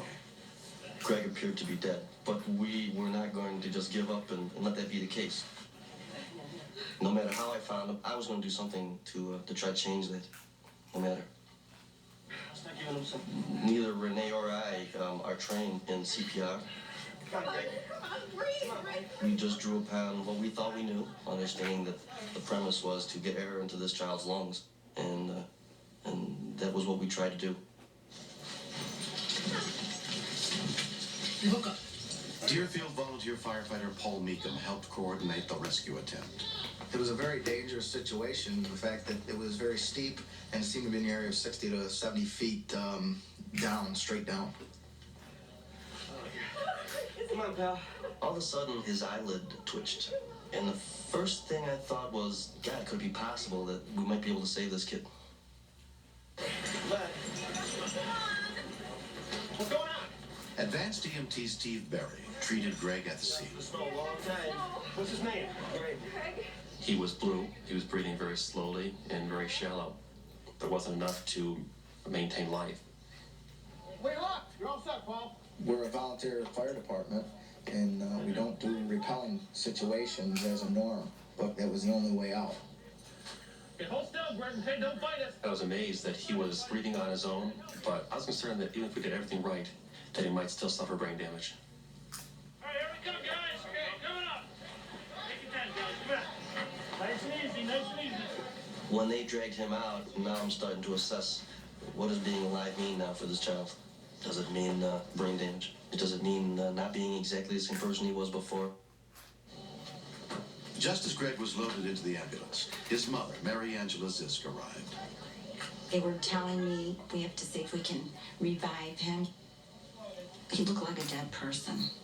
He didn't even look like he was going to be alive. I mean, I couldn't even go near them. I couldn't hug them. They wouldn't let me touch them or anything. Greg was transported to St. Elizabeth Hospital, where he was met by an emergency team, including trauma nurse Patsy Matos. Okay.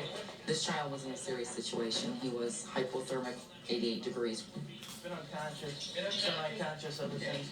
In the initial period, the cold did work to Greg's advantage because it could have prevented irreversible brain damage. But your body temperature drops, it changes a lot of things within the body that could be very serious and ultimately fatal. We placed a warming blanket on him called a bear hugger. It's hooked to a machine by a hose. You turn the machine on, and what it does is it blows warm air into the blanket itself, and it warms his body from the outside. How you doing? Saturation's up to 90%. I'm good. You know where you are?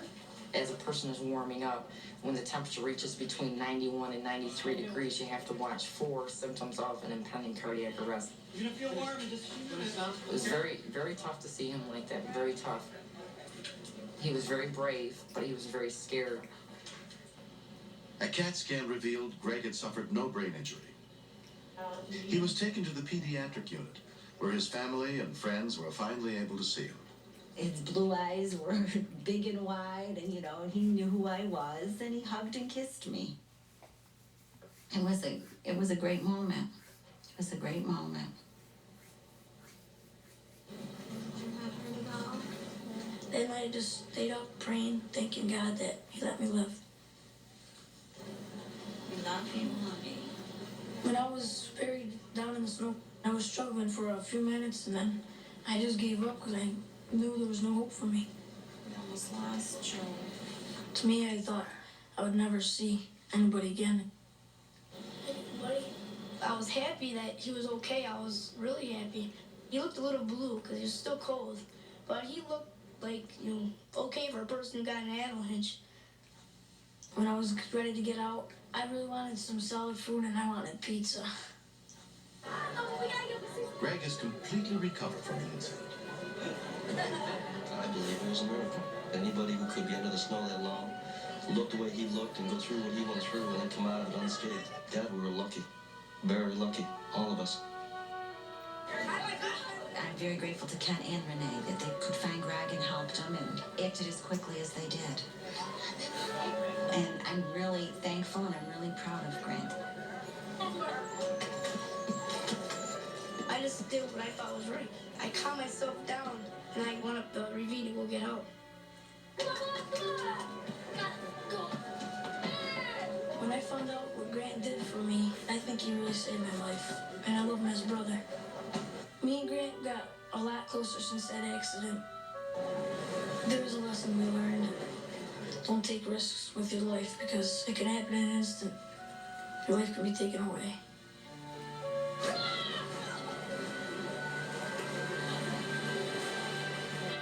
Next. Heard someone yelling, choking, and opened up the door expecting to find a human being, and it was just a pile of fur laying on the floor of the truck.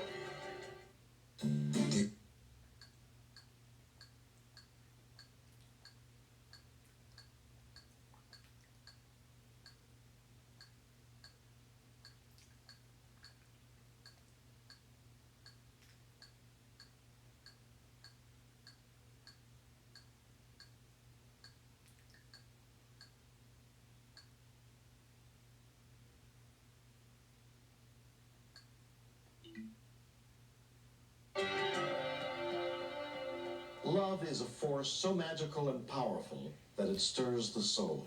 It triggers emotions so strong, they sometimes cause us to act irrationally and even dangerously, as Lisa Freeman discovered on the evening of September 7th, 1993, in the tiny town of Presque Isle, Maine. I was tired coming home to an empty house and I needed a companion. Harley, he's just a doll. He's my man. But for the past 2 years, Lisa's affections have also been courted by Greg Roderick. I don't think I come a close second to Harley. No. Hey, he doesn't complain, doesn't tell me what to do, he's always in a good mood. I love him.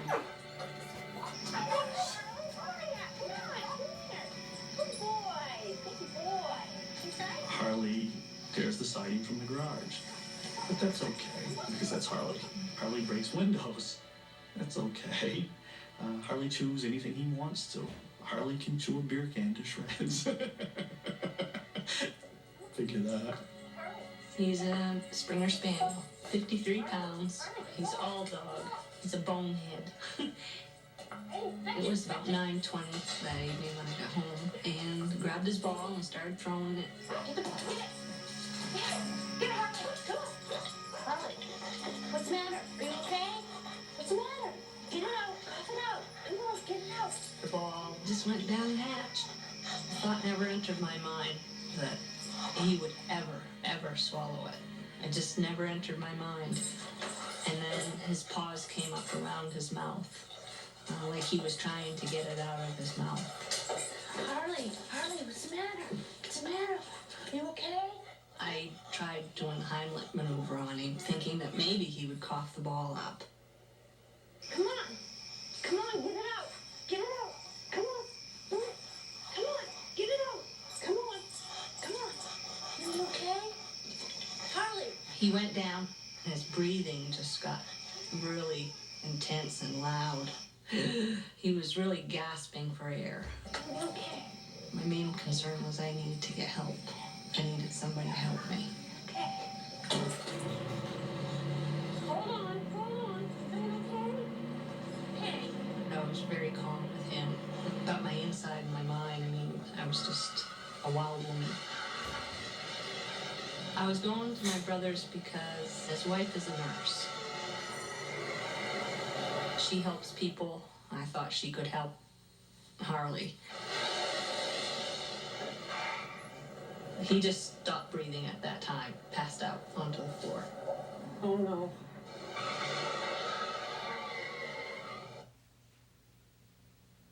I thought I had lost him.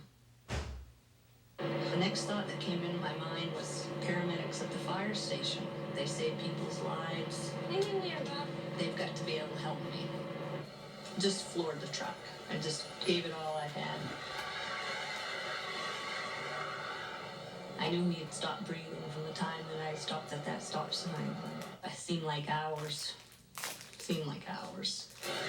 At the Prescott Fire Station, paramedic firefighter Rich Wark was on duty. He's choking on a ball. Heard someone yelling, choking, and I opened up the door expecting to find a baby, a child, a human being, and it was a dog. I just couldn't believe it was a dog there, but it didn't, I just kept going. It just kept reacting to the situation. I can see it. I can't get my fingers around it. This dog was just a pile of fur laying on the floor of the truck. No breathing, no rasping, and he might have had a heartbeat. I couldn't feel one. Come on, dog. As far as I knew, this dog was dead. Not the ball. I can almost get it. It looked to me like it was down behind his tongue. Come on. Just below the base of his tongue. That's why maybe he couldn't bring it up. And I couldn't get my fingers down around the ball. Firefighter Dale Morrison was also trying to help. He took both hands and he was just, prying the dog's mouth open. And at that point, the dog was not fighting it or resisting it at all. So that gave me another indication that, he's not going to make it. Finally, I pushed from the outside on his throat a little bit and grabbed the ball at the same time and I popped it out. There it is, we got it. When they got the ball out, I didn't hear any of the guys saying, "Oh, good, you're doing okay, you'll be okay." I heard no response. That was probably the most scariest point. He really didn't revive much, and I couldn't feel a heartbeat on his side. So I went and I grabbed his snout, and I was about to give him mouth to snout, and he kind of made like a snort with his mouth, so I knew he was breathing then. At least they said, "Harley, how you doing?" And his little tail started wagging, and he started coming out of it then. Hi, Harley. Hi, Harley. Words can't explain what came over me at that time. And I just knelt down, just hugged him, gave him a hug. How you doing? You okay? All that night, I got up every 2 hours to check on him. And in the morning, he was just jumping around, back to himself. The bonehead. There he is. Come on. There he is. Recently, Lisa and Harley stopped by the station to visit Rich and the other firefighters. I can't thank Rich enough for the way that he reacted instantly, just ran out and knew instantly what to do. My job is a different challenge every day. And a good paramedic improvises and overcomes, what's thrown his way. And sometimes it works, sometimes it doesn't. This time it did. She was really surprised and happy that the dog was going to be all right. It was almost like a newborn mother having a new child. It's a miracle. Nice to see you. I think the ball was probably too small to be playing with. Just like with kids, you don't want to keep anything too small around marbles or things like that, or candy. Definitely, I think the ball was too small. It's wonderful that there's people like that in the world. So in my eyes, Rich, he's a hero. And I'm sure in Holly's eyes, he's a hero. Harley graduated from convenience school 2 days before this event happened. They forgot the ballpark completely. I won't let him play with anything that I can even think that he'll swallow. Maybe I'm overprotective.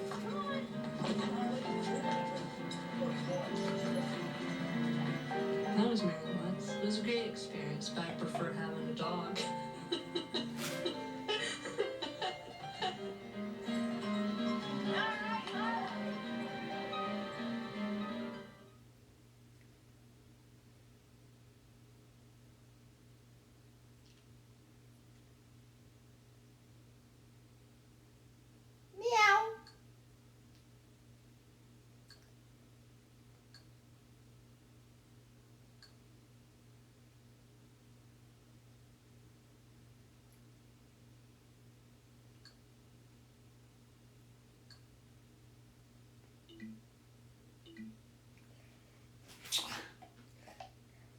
Like that in the world. So in my eyes, Rich, he's a hero. And I'm sure in Holly's eyes, he's a hero. Harley graduated from convenience school 2 days before this event happened. They forgot the ballpark completely. I won't let him play with anything that I can even think that he'll swallow. Maybe I'm overprotective.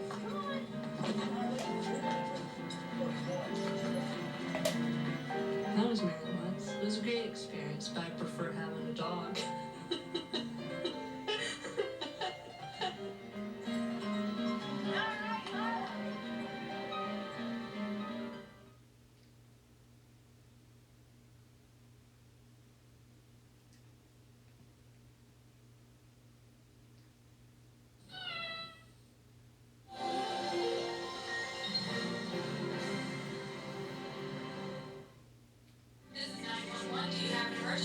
Today on Rescue 911.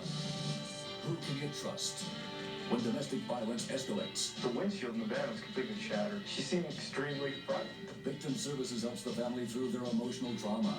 Unless someone will press charges, there's nothing we can do. Plus, He loves to brush his teeth. a little boy's toothbrush is wedged dangerously deep in his throat. What happened? It's a protocol that you never remove anything that's impaled. On Rescue 911.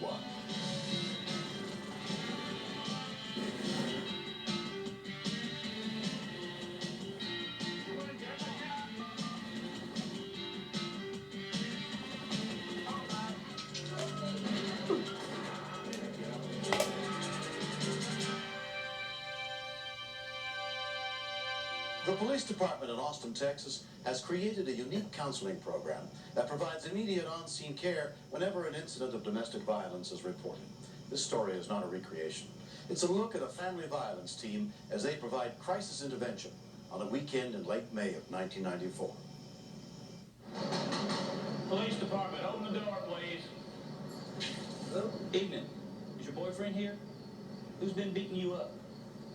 What's his name? And there's no reason in the world you should have to put up with this sort of abuse. Victims are very much in denial of what's going on in the situation, and they don't want to look at what's really happening. Somebody called in and said that he was beating you up. We get here and it's pretty obvious that somebody has beat you up. If he's been beating on you, the law says we're going to take him to jail. This has happened before. She's got the phone number to her and stuff. She's had problems before. We know that you're scared, and we know that people are afraid to file charges, so we do that for them, so it's not your fault, okay? So what's his name? Spell it last name. Many times they're saying, I don't want them arrested, I just want them to stop. And it's very simplistic thinking because it's not going to happen. If they continue in this pattern, if they don't get some help, they could end up dead. Melinda went back to her apartment the next day and refused any further help. When we continue. The windshield in the van was completely shattered. She seemed to be extremely frightened that something was going to happen to them back at the house.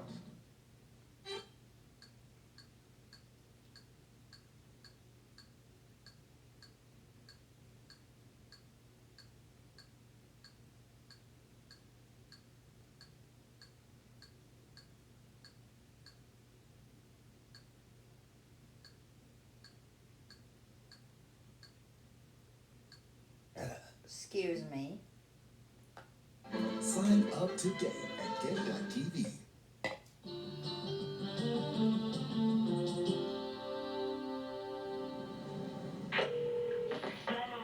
May 31st, 10:58 p.m. Another call for help comes into the Austin police. Very angry, threw something at my car and it broke the windshield. Do you live there too? Yes, I do. 3616 Family Street, it just occurred. They're probably putting at the 7-Eleven. 41-year-old Jan Barstow had driven to a nearby convenience store and called for help. Officer David Espinoza responds. The windshield in the van was completely shattered. She seemed to be extremely frightened that something was going to happen to them back at the house. We went with her straight over to their home. Yeah. The man Jan shares a house with had broken her windshield during an argument. We've been out to this address a number of times, and each time, there's been some sign that there's been violence, but unless someone will press charges, or unless we can determine, so, what's happened, that someone has assaulted someone else, there's nothing we can do. We'll find that she produced a photograph of what has been going on. And I mean, it's not pretty at all. Victim Services counselors Patty McDavid and Ray Ramirez arrived to talk to the family. Well, our window of opportunity is at the time that they are totally emotionally engrossed in the incident that's occurred. I don't know exactly how to explain what happens. He goes into rages, or he just gets angry and wants to force everything to be his way. Sterling was in bed, I'm crying. And Sterling is who? My baby brother. And that's usually when he gets angry, is when Sterling cries. And after about an hour of crying, of hearing the child cry, I came downstairs to find out what was going on. And she says, well, nobody wants to watch the child. And she was working on the computer. Leah started yelling at Mom, and then he told her to get out, and they stormed downstairs, and he slammed this door. She did what she normally does, and that's she gets in the car, she drives off, and leaves everybody here. And she started to back out, and Leah went out there with Sterling, and he got a rock, and he told her to open the door, or he was gonna break a window. I had a rock in my hand, and I threw it. The kids were crying, they were trying to stop him. I'm not a violent person. I have a very, reputable position at work and everything. It happens a lot, but it never really, gets this bad. They usually don't. Mom usually doesn't get hurt very often. I thought it was getting better until tonight, and I don't know what set it off. That's not an issue because the important thing is that you're taking the steps now to try to protect yourself. Am I supposed to go pay rent someplace else while somebody's living in this house and I'm paying for half of it? That's not fair either. Of course this is wrong. Of course I shouldn't be throwing rocks. But I also shouldn't be sitting in this car.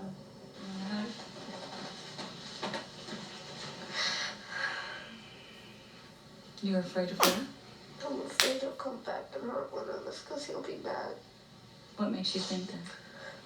Because he's left before. Mm-hmm. And he always comes back and then they fight some more.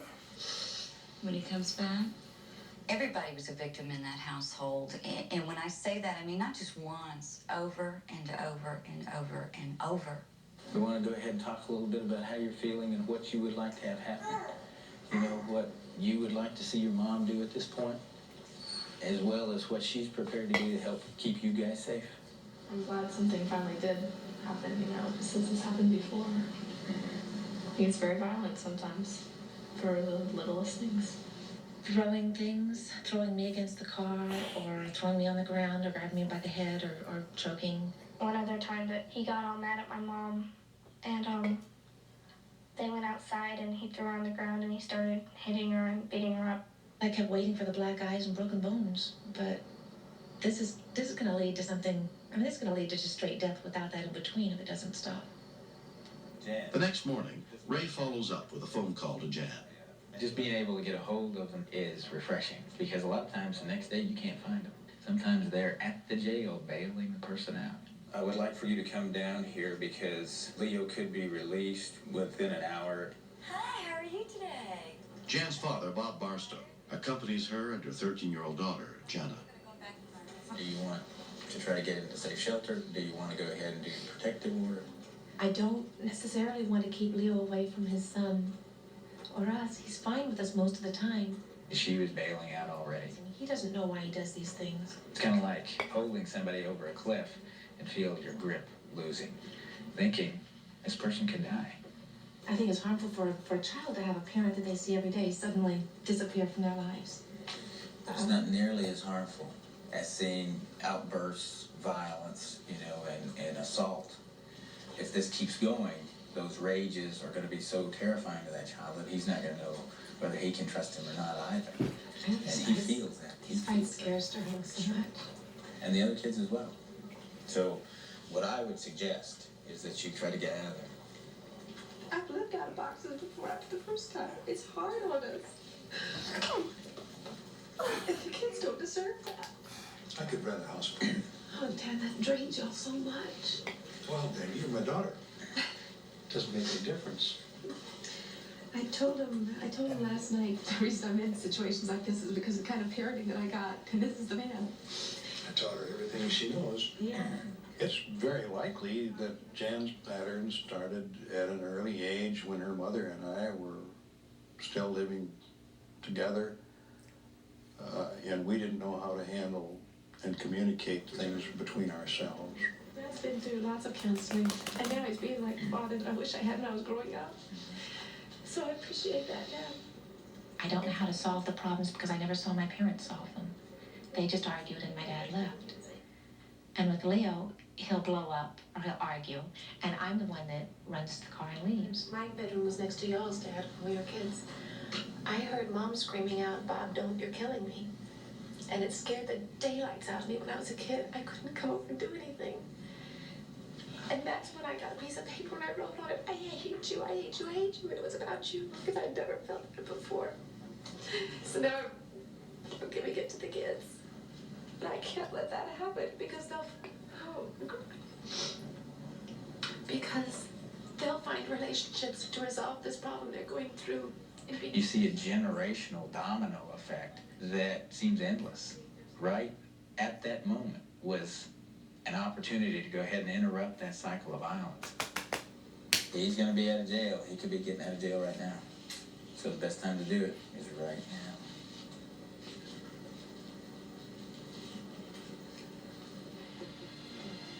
I will not let this go on again the way that I have allowed it in the past.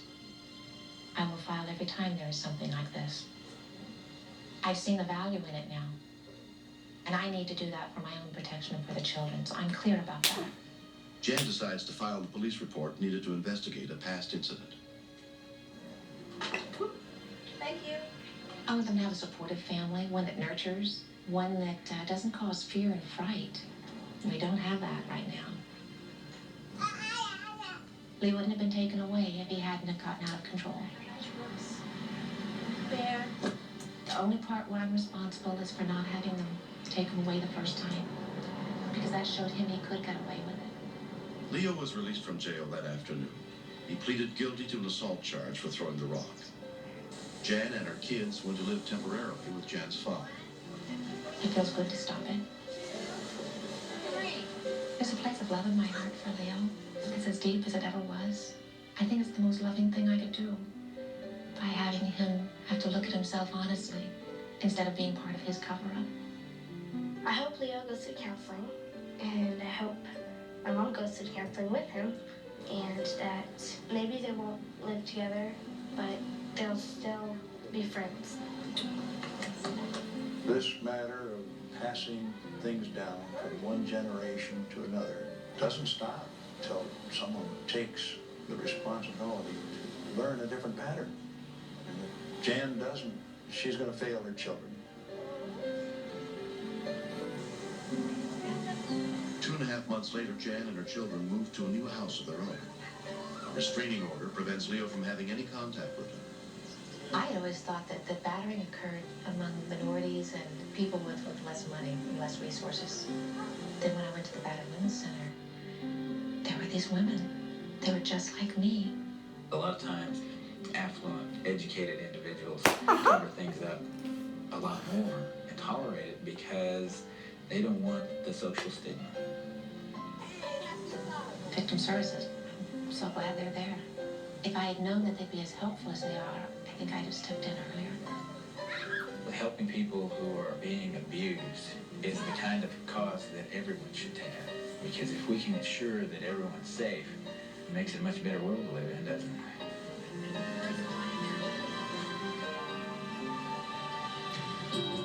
Next. I tried to see if I could move it, and it was definitely stuck in the back of his throat. And I could tell the toothbrush was definitely deep in because it wasn't sticking out as much as it should.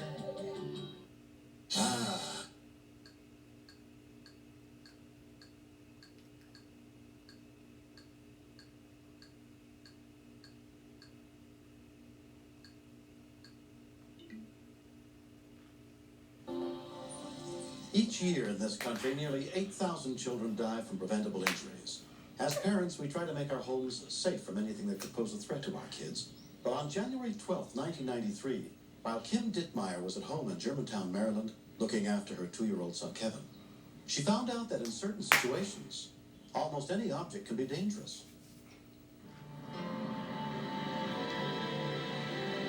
Sit down, Buddha. Okay? Gotta eat some lunch. Don't want you to fall out of the chair. Pooter usually is not a very good eater. Good boy. I can beg him to take one bite. He may take a bite. Take a bite of the sandwich for me, one more bite, and I'll be happy. Take one more bite. You don't want any more sandwich? Where are you going, boy? Where are you going? Come here. Finally got to the point where, okay, I'm done eating. I'm not sitting here any longer begging you to come back to the table. And so we told Pooter, let's go and brush our teeth, which he's very excited about because he loves to brush his teeth. Brushing on your teeth, you like it. I think he likes the toothpaste more than anything, because normally he'll suck the toothpaste off if I let him. Stir it. Over into your mouth, okay? That's a big boy brushing your own teeth.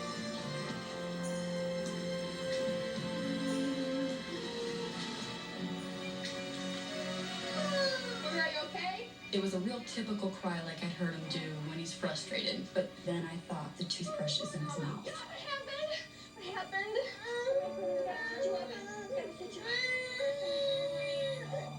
I tried to see if I could move it, and it was definitely stuck in the back of his throat. And I could tell the toothbrush was definitely deep in because it wasn't sticking out as much as it should. It's gotta be in your throat. Oh my goodness. You gotta listen to me, honey, okay? You gotta listen really close. Keep your arms out like this. Don't touch the toothbrush. I knew if he flailed at it, he could rupture something. And he fell on it and it stuck in the back of his throat. I need an ambulance. It actually sounded good to hear him cry because I knew he was breathing. Emergency responders were immediately dispatched to the scene.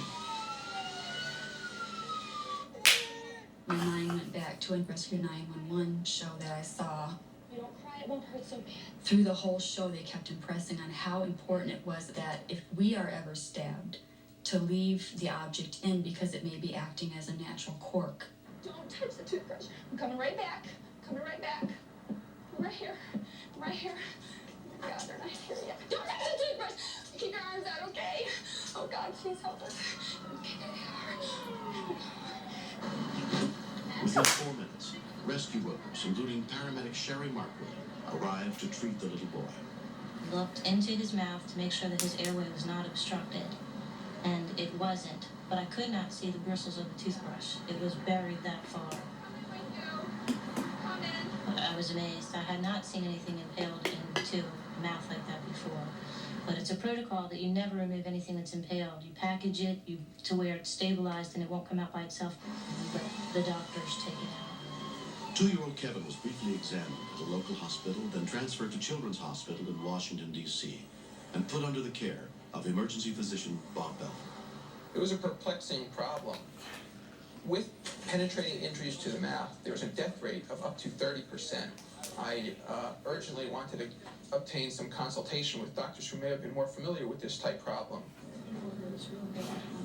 Kevin's father followed the boy and his mother to the hospital. It was a little frustrating just because he was there, he was in pain. The bleeding was picking up a little bit, but I could see they were doing everything that they could. This looks to be only millimeters away. It's very close to the carotid artery. I don't think we can be sure that if we remove that, there wouldn't be significant bleeding. Ear, nose, and throat specialist Dr. Sharon Tomasky was one of the experts called in. It's always difficult to talk to the parents. We must tell them every potential complication that could happen. Right next to and touching the carotid artery. And we don't think we're going to have to pinch it off. But if we did have to pinch None of the doctors had ever seen this before. They knew that they had to pull the toothbrush out, but the biggest problem was how do we get it out and hold the artery together? And we'll do our very best. And we'll have... It was pretty heart-wrenching to know that when he has the surgery that's supposed to help him, it may kill him.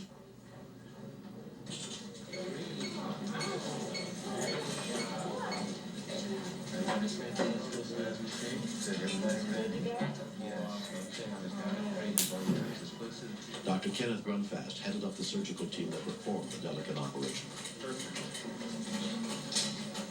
The critical decision was that the safest thing to do would be putting a loop around each of the 3 main blood vessels and then going into the mouth and removing the toothbrush so that in the event there was major bleeding, we would be all ready to just tie off the blood vessels and he wouldn't lose that much blood. Here's the blue loop around the common carotid artery, and this loop is around the external carotid artery. More than 2 hours passed with no word. Oh, okay. Is it coming out easily? See any bleeding? Not yet. Got it. Great. Mr. and Mrs. Dittmeyer? I think the hospital did a great job. All the staff kept us real calm, kept us very informed, and they were just the best at what they do. Pooter came out just fine without any injury at all, without any side effects at all. Everybody kept saying, "You are so lucky. You are so incredibly lucky to have this kid alive." And they've asked me several times, "How did you know to leave that toothbrush alone?" And always told them it was something I saw on Rescue 911. And it was very important that I did, because Pooter would not be here today had I not seen that show. Kevin's mom did exactly the right thing. If she had struggled to get the toothbrush out, he could have bled to death right in front of her eyes. Whoa, that was a very good eye, though. It would have been a horrible thing to have lost him. Just realize that you appreciate him and love him more than you ever thought you did.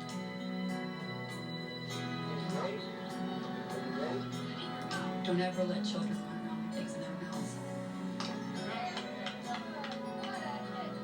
When I look at like my little boy, I see a little kid who came this close to being dead. And he just continues to amaze me every day. I think he's the smartest, cutest little guy in the world. And I'm so glad that he's here.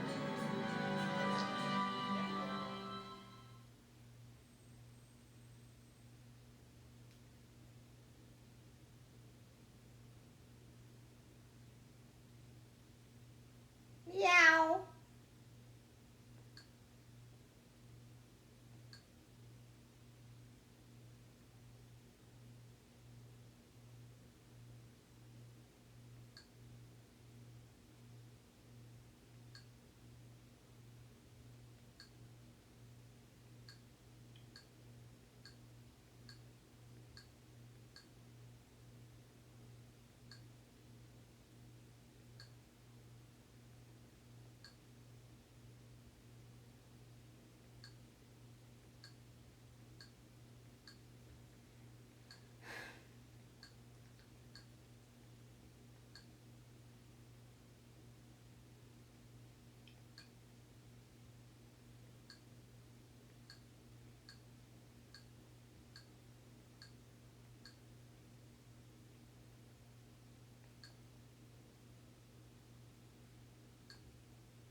0.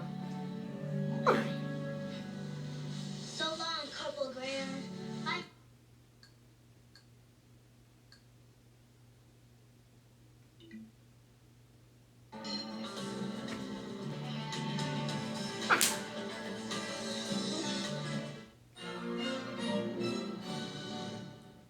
This is 911. Do you have an emergency? Today on Rescue 911, innocent children are in danger.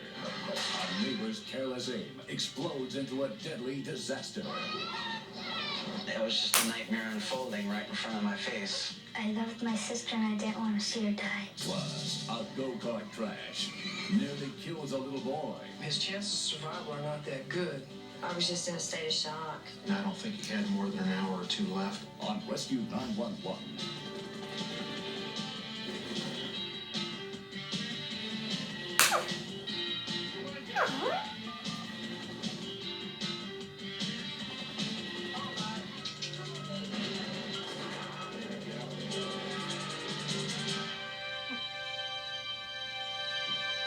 We begin in Ackworth, Iowa on the afternoon of May 12, 1994, when a young brother and sister went next door to play with a friend on his family's farm. This is before. Around 6:20 p.m., Stephen Montalbano returned home from work. I live on a farm. We've got horses, cows, cats, chickens, ducks. We've been having a lot of trouble with dogs killing our chickens and ducks. The last people that lived next door, their dog killed 15 or 20 chickens.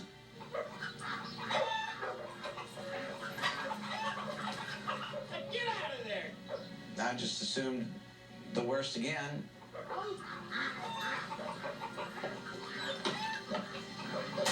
I was shooting behind the dog. I wasn't trying to kill the dog, I was trying to scare it off.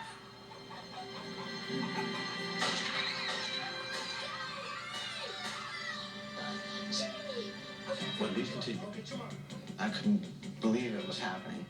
It was just a nightmare unfolding right in front of my face, but it was real.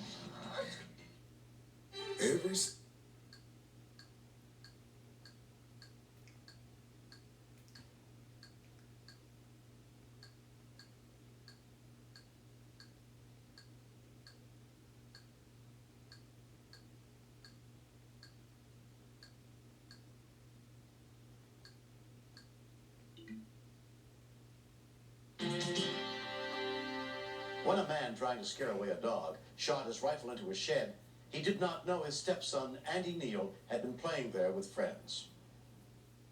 JD! I was scared when the bullets came because I thought I was the one who was going to get hit. My son came out of the A-frame screaming. I was just in a panic. I thought I'd shot my boy. 8-year-old Jeannie had been playing in the shed with her 9-year-old brother, Andrew. My sister fell, screaming. I felt bad because there's bullet holes in her that had blood coming out. I was going to go run for help. And instead, I remembered something from a show to help people stop bleeding.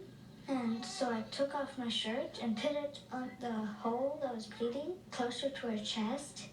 I loved my sister and I didn't want to see her die. Stephen's wife, Barbara, had been next door at the neighbors. And I heard gunshots. I was just terrified. And then I heard my son Andy scream that Jeannie had been shot.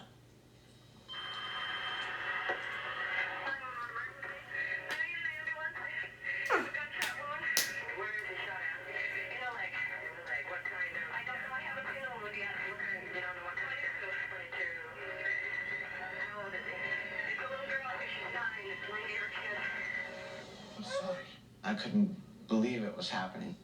It was just a nightmare unfolding right in front of my face, but it was real. She was shot.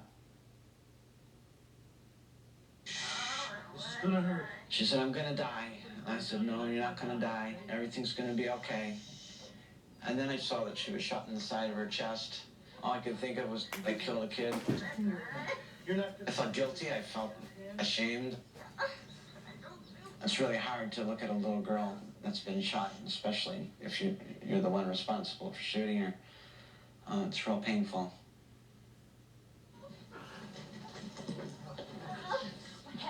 It just seemed impossible that something like this could happen.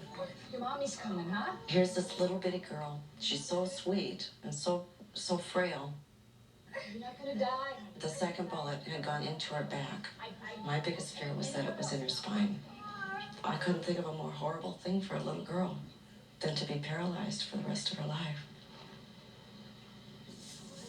Jeannie's mother, Emma Jean McAllister, rushed over as soon as she heard what had happened.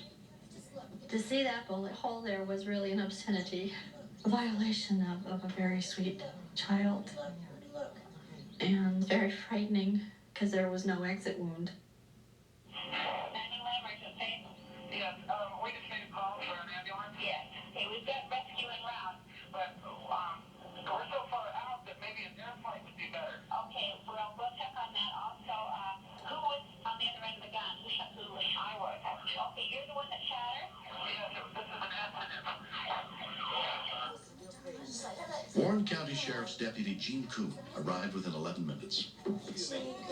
When I saw the wound in the chest, my concerns grew. A .22 rifle shell can ricochet off bone. Stay with me, Jeannie. There's a very strong possibility that the lung was injured or the heart was involved and that you could possibly die. I did not let myself think about her dying, but in my heart, I was scared to death. I was afraid that she would be taken. A Pleasantville volunteer medic unit arrived, led by EMT Chad Bennett. First thing that's going through my mind, you kind of wonder why. What happened, you know? A child that young doesn't deserve to be shot. It just tore my heart out. I would have traded places with her in a second, in a heartbeat, because she was so scared. I've never seen her so scared. Here it is. I don't want to look at it. I don't want to see it. Just take it. It was very distressing. It was so needless. Just a reckless, impulsive act, and a little girl was shot. People should think before they shoot. There were 3 children that could have died that day, and he'll have to live with that for the rest of his life. 8-year-old Jeannie McAllister was transferred to an airlife helicopter and taken to Mercy Hospital Medical Center, where she was examined by trauma surgeon Richard Toon. What's your last vital signs? Blood pressure, please? 102. We do not know whether she could die at any time. We have to treat every patient that way when they arrive in the trauma room. Check for exit wounds. 1, 2, 3. Nice deep breaths. Okay, there are no exit wounds here? Okay, the bullet's in here. We'll need an x-ray of the chest right away. These are the x-rays of your daughter that show the bullet that's left in her body. You'll see that right here, the bullet is just over the spine in the back. The x-rays show that the bullet had missed the spine by just a quarter of an inch. If it had been a quarter of an inch to the right, it would have severed her spine and she would have been paralyzed for life. It hadn't hit any major veins or arteries. There was no major nerve damage, which was amazing. I felt relieved enough to sit down and just cry then, because if I could see the bullet away from her spine was fine. Now, as she's running and playing in a playground and falls down. Because the bullet in the leg was so accessible, we very quickly took the bullet out with just a single stitch. The bullet near her spine would cause more damage to take it out than to leave it in. Jeannie was very heavily sedated, but she tightened her grip on my hand, and she stirred and said, "Mommy," which was the most beautiful sound in the whole world. During Jeannie's recovery, Stephen went to visit her at the hospital. Hey, honey. How you doing, huh? I said I'm very, very, very sorry that I shot you. I forgive Steve because it was an accident. He didn't do it on purpose. She's doing really well today. I don't hold animosity toward him. Steve was, I think, as emotionally shattered by all of this as Jeannie was physically shattered. A month has passed. Although Jeannie is still suffering back pain, she is expected to fully recover from her injuries. I thought that I was really gonna die. If I had one thing to say about the people who saved my life, I would say thank you for saving my life. Every time you pick up a firearm, you're taking a risk of shooting yourself, shooting another person. You can drop a firearm, it can go off and kill you, kill somebody across the street. You having fun, Jeannie? Firearms are dangerous. I don't want to deal with maybe somebody else getting hurt. Jeannie, is Danny there? Jeannie's family and ours have become friends. Instead of blame being put out, everyone pulled together and love was put out and support was put out. Jeannie, cowgirl of the West. And we've all pulled together to try and really help each other. Go get it. Go. Next. We never go anywhere in our car without our seatbelts. And why I overlooked it and riding a go-kart, I don't know.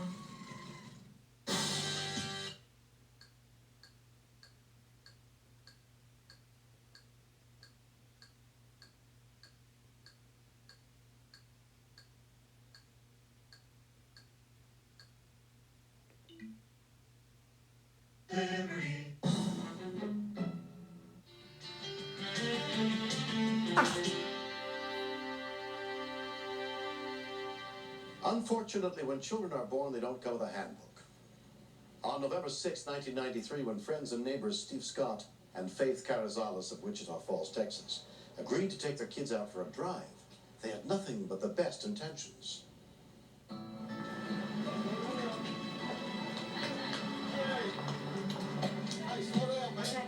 I didn't feel AJ was old enough to ride a car by himself. There were no harnesses, no seatbelts or anything. But we agreed to allow him to ride with Melissa. 5-year-old AJ Carrizales was put on a cushion in front of 11-year-old Melissa Scott. He's my only child. I need him just as much as he needs me. Be careful, have fun.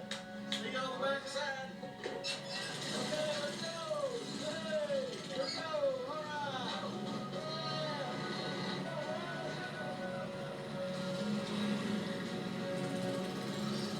I took off with AJ and he was, screaming and yelling and just having a blast.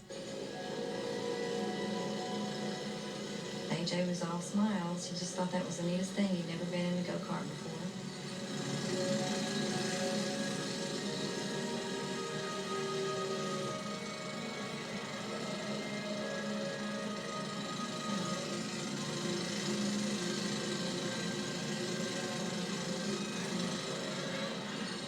Everybody was having a blast. Just looking back at each other and making the corners and just excited because this is something that they just hadn't done every day.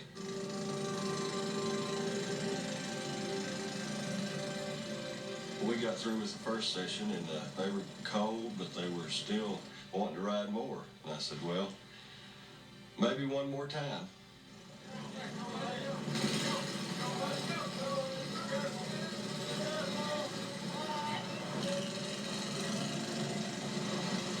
They had a real fast go-kart. I was trying to catch up with them, but they were way ahead of me.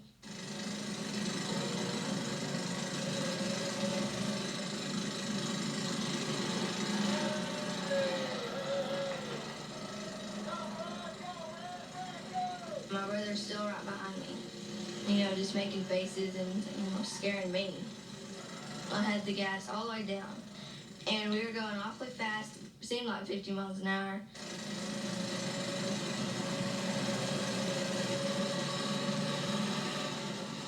I came around the corner real fast, and then I slid over.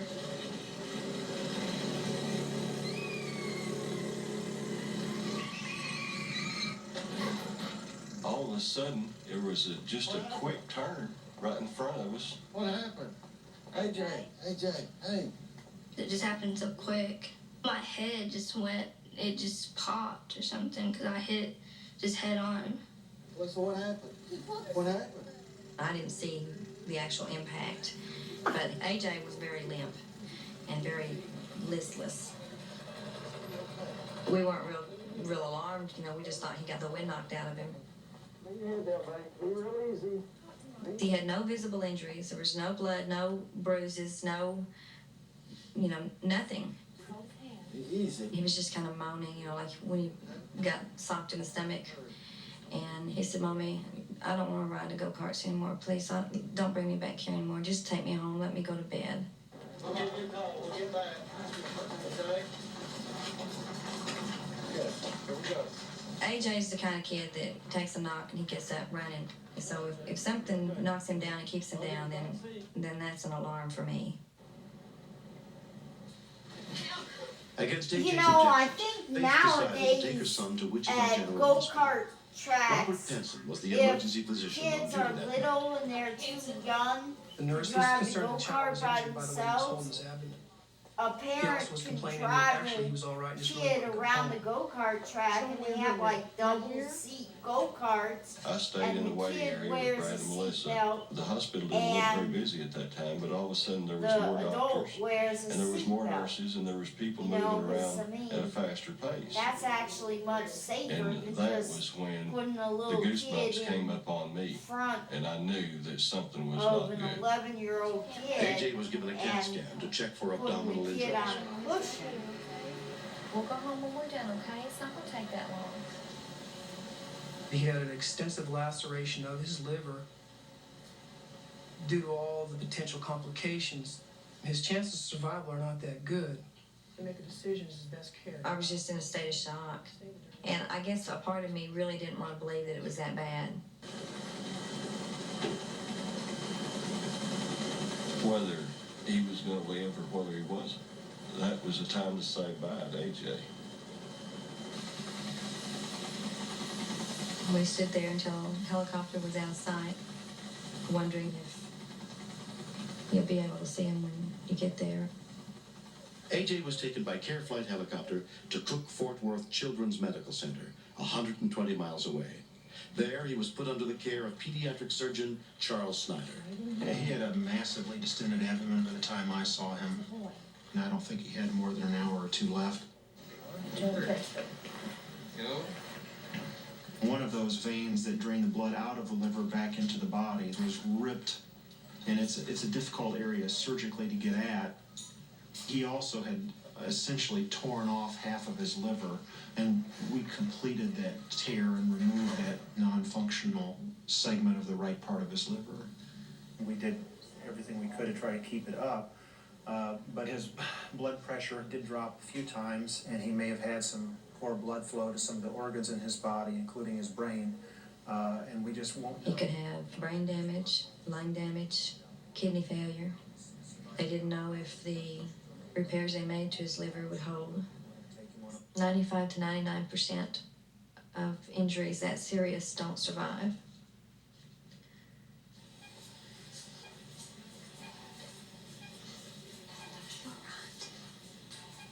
They had him medicated in a comatose-like state because they didn't want him to awake and be moving around.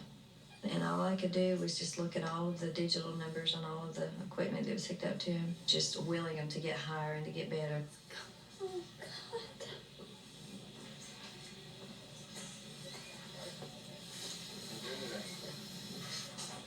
All I could think of was how bad I wanted him to make it. And then how would I deal with having a child that may not remember me, may not remember how to talk, or eat, or feed himself, or dress himself. 3 days had passed since the accident. There wasn't but one thing to do at that point, and that was just pray for AJ. And it just seems like there was a heaven-sent blessing for that little boy. Oh, you did? AJ. AJ, Mommy's here. He's such a fighter and he's so brave. He rarely ever complained. And the way he recovered and bounced back. He captured a lot of hearts while he was down there. Made a lot of friends. Hey, boys and girls, it's AJ! Although AJ did lose the sight in his right eye as a result of his injuries, his recovery has been remarkable. He's doing fantastic. He's running 90 to nothing. I can't keep up with him. It's just like it was before the accident. I always say I need a harness for him. I was worried about him. He's my friend and he's nice. I'm glad he's still here. Everybody ready for some cake? You're home. He can talk to me, and he can tell me he loves me, and he knows who I am. And that means more than anything. I thank God I took him to the hospital. If I'd taken him home, like he wanted, he would have bled to death.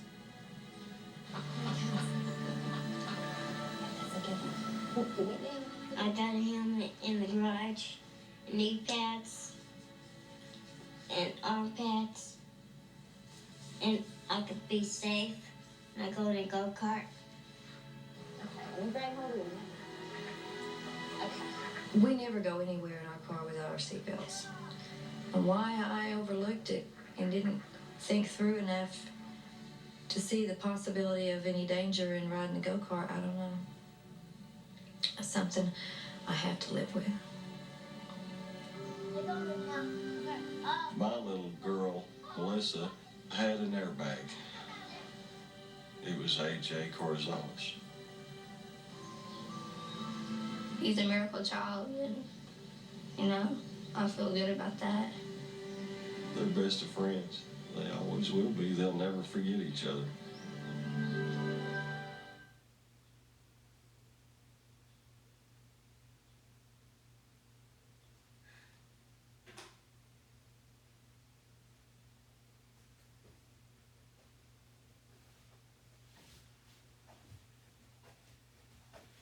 For more full Rescue 911 videos, hit the big red button and subscribe. 1 of 10. Peace out, YouTube. I'm gonna click on finish event now.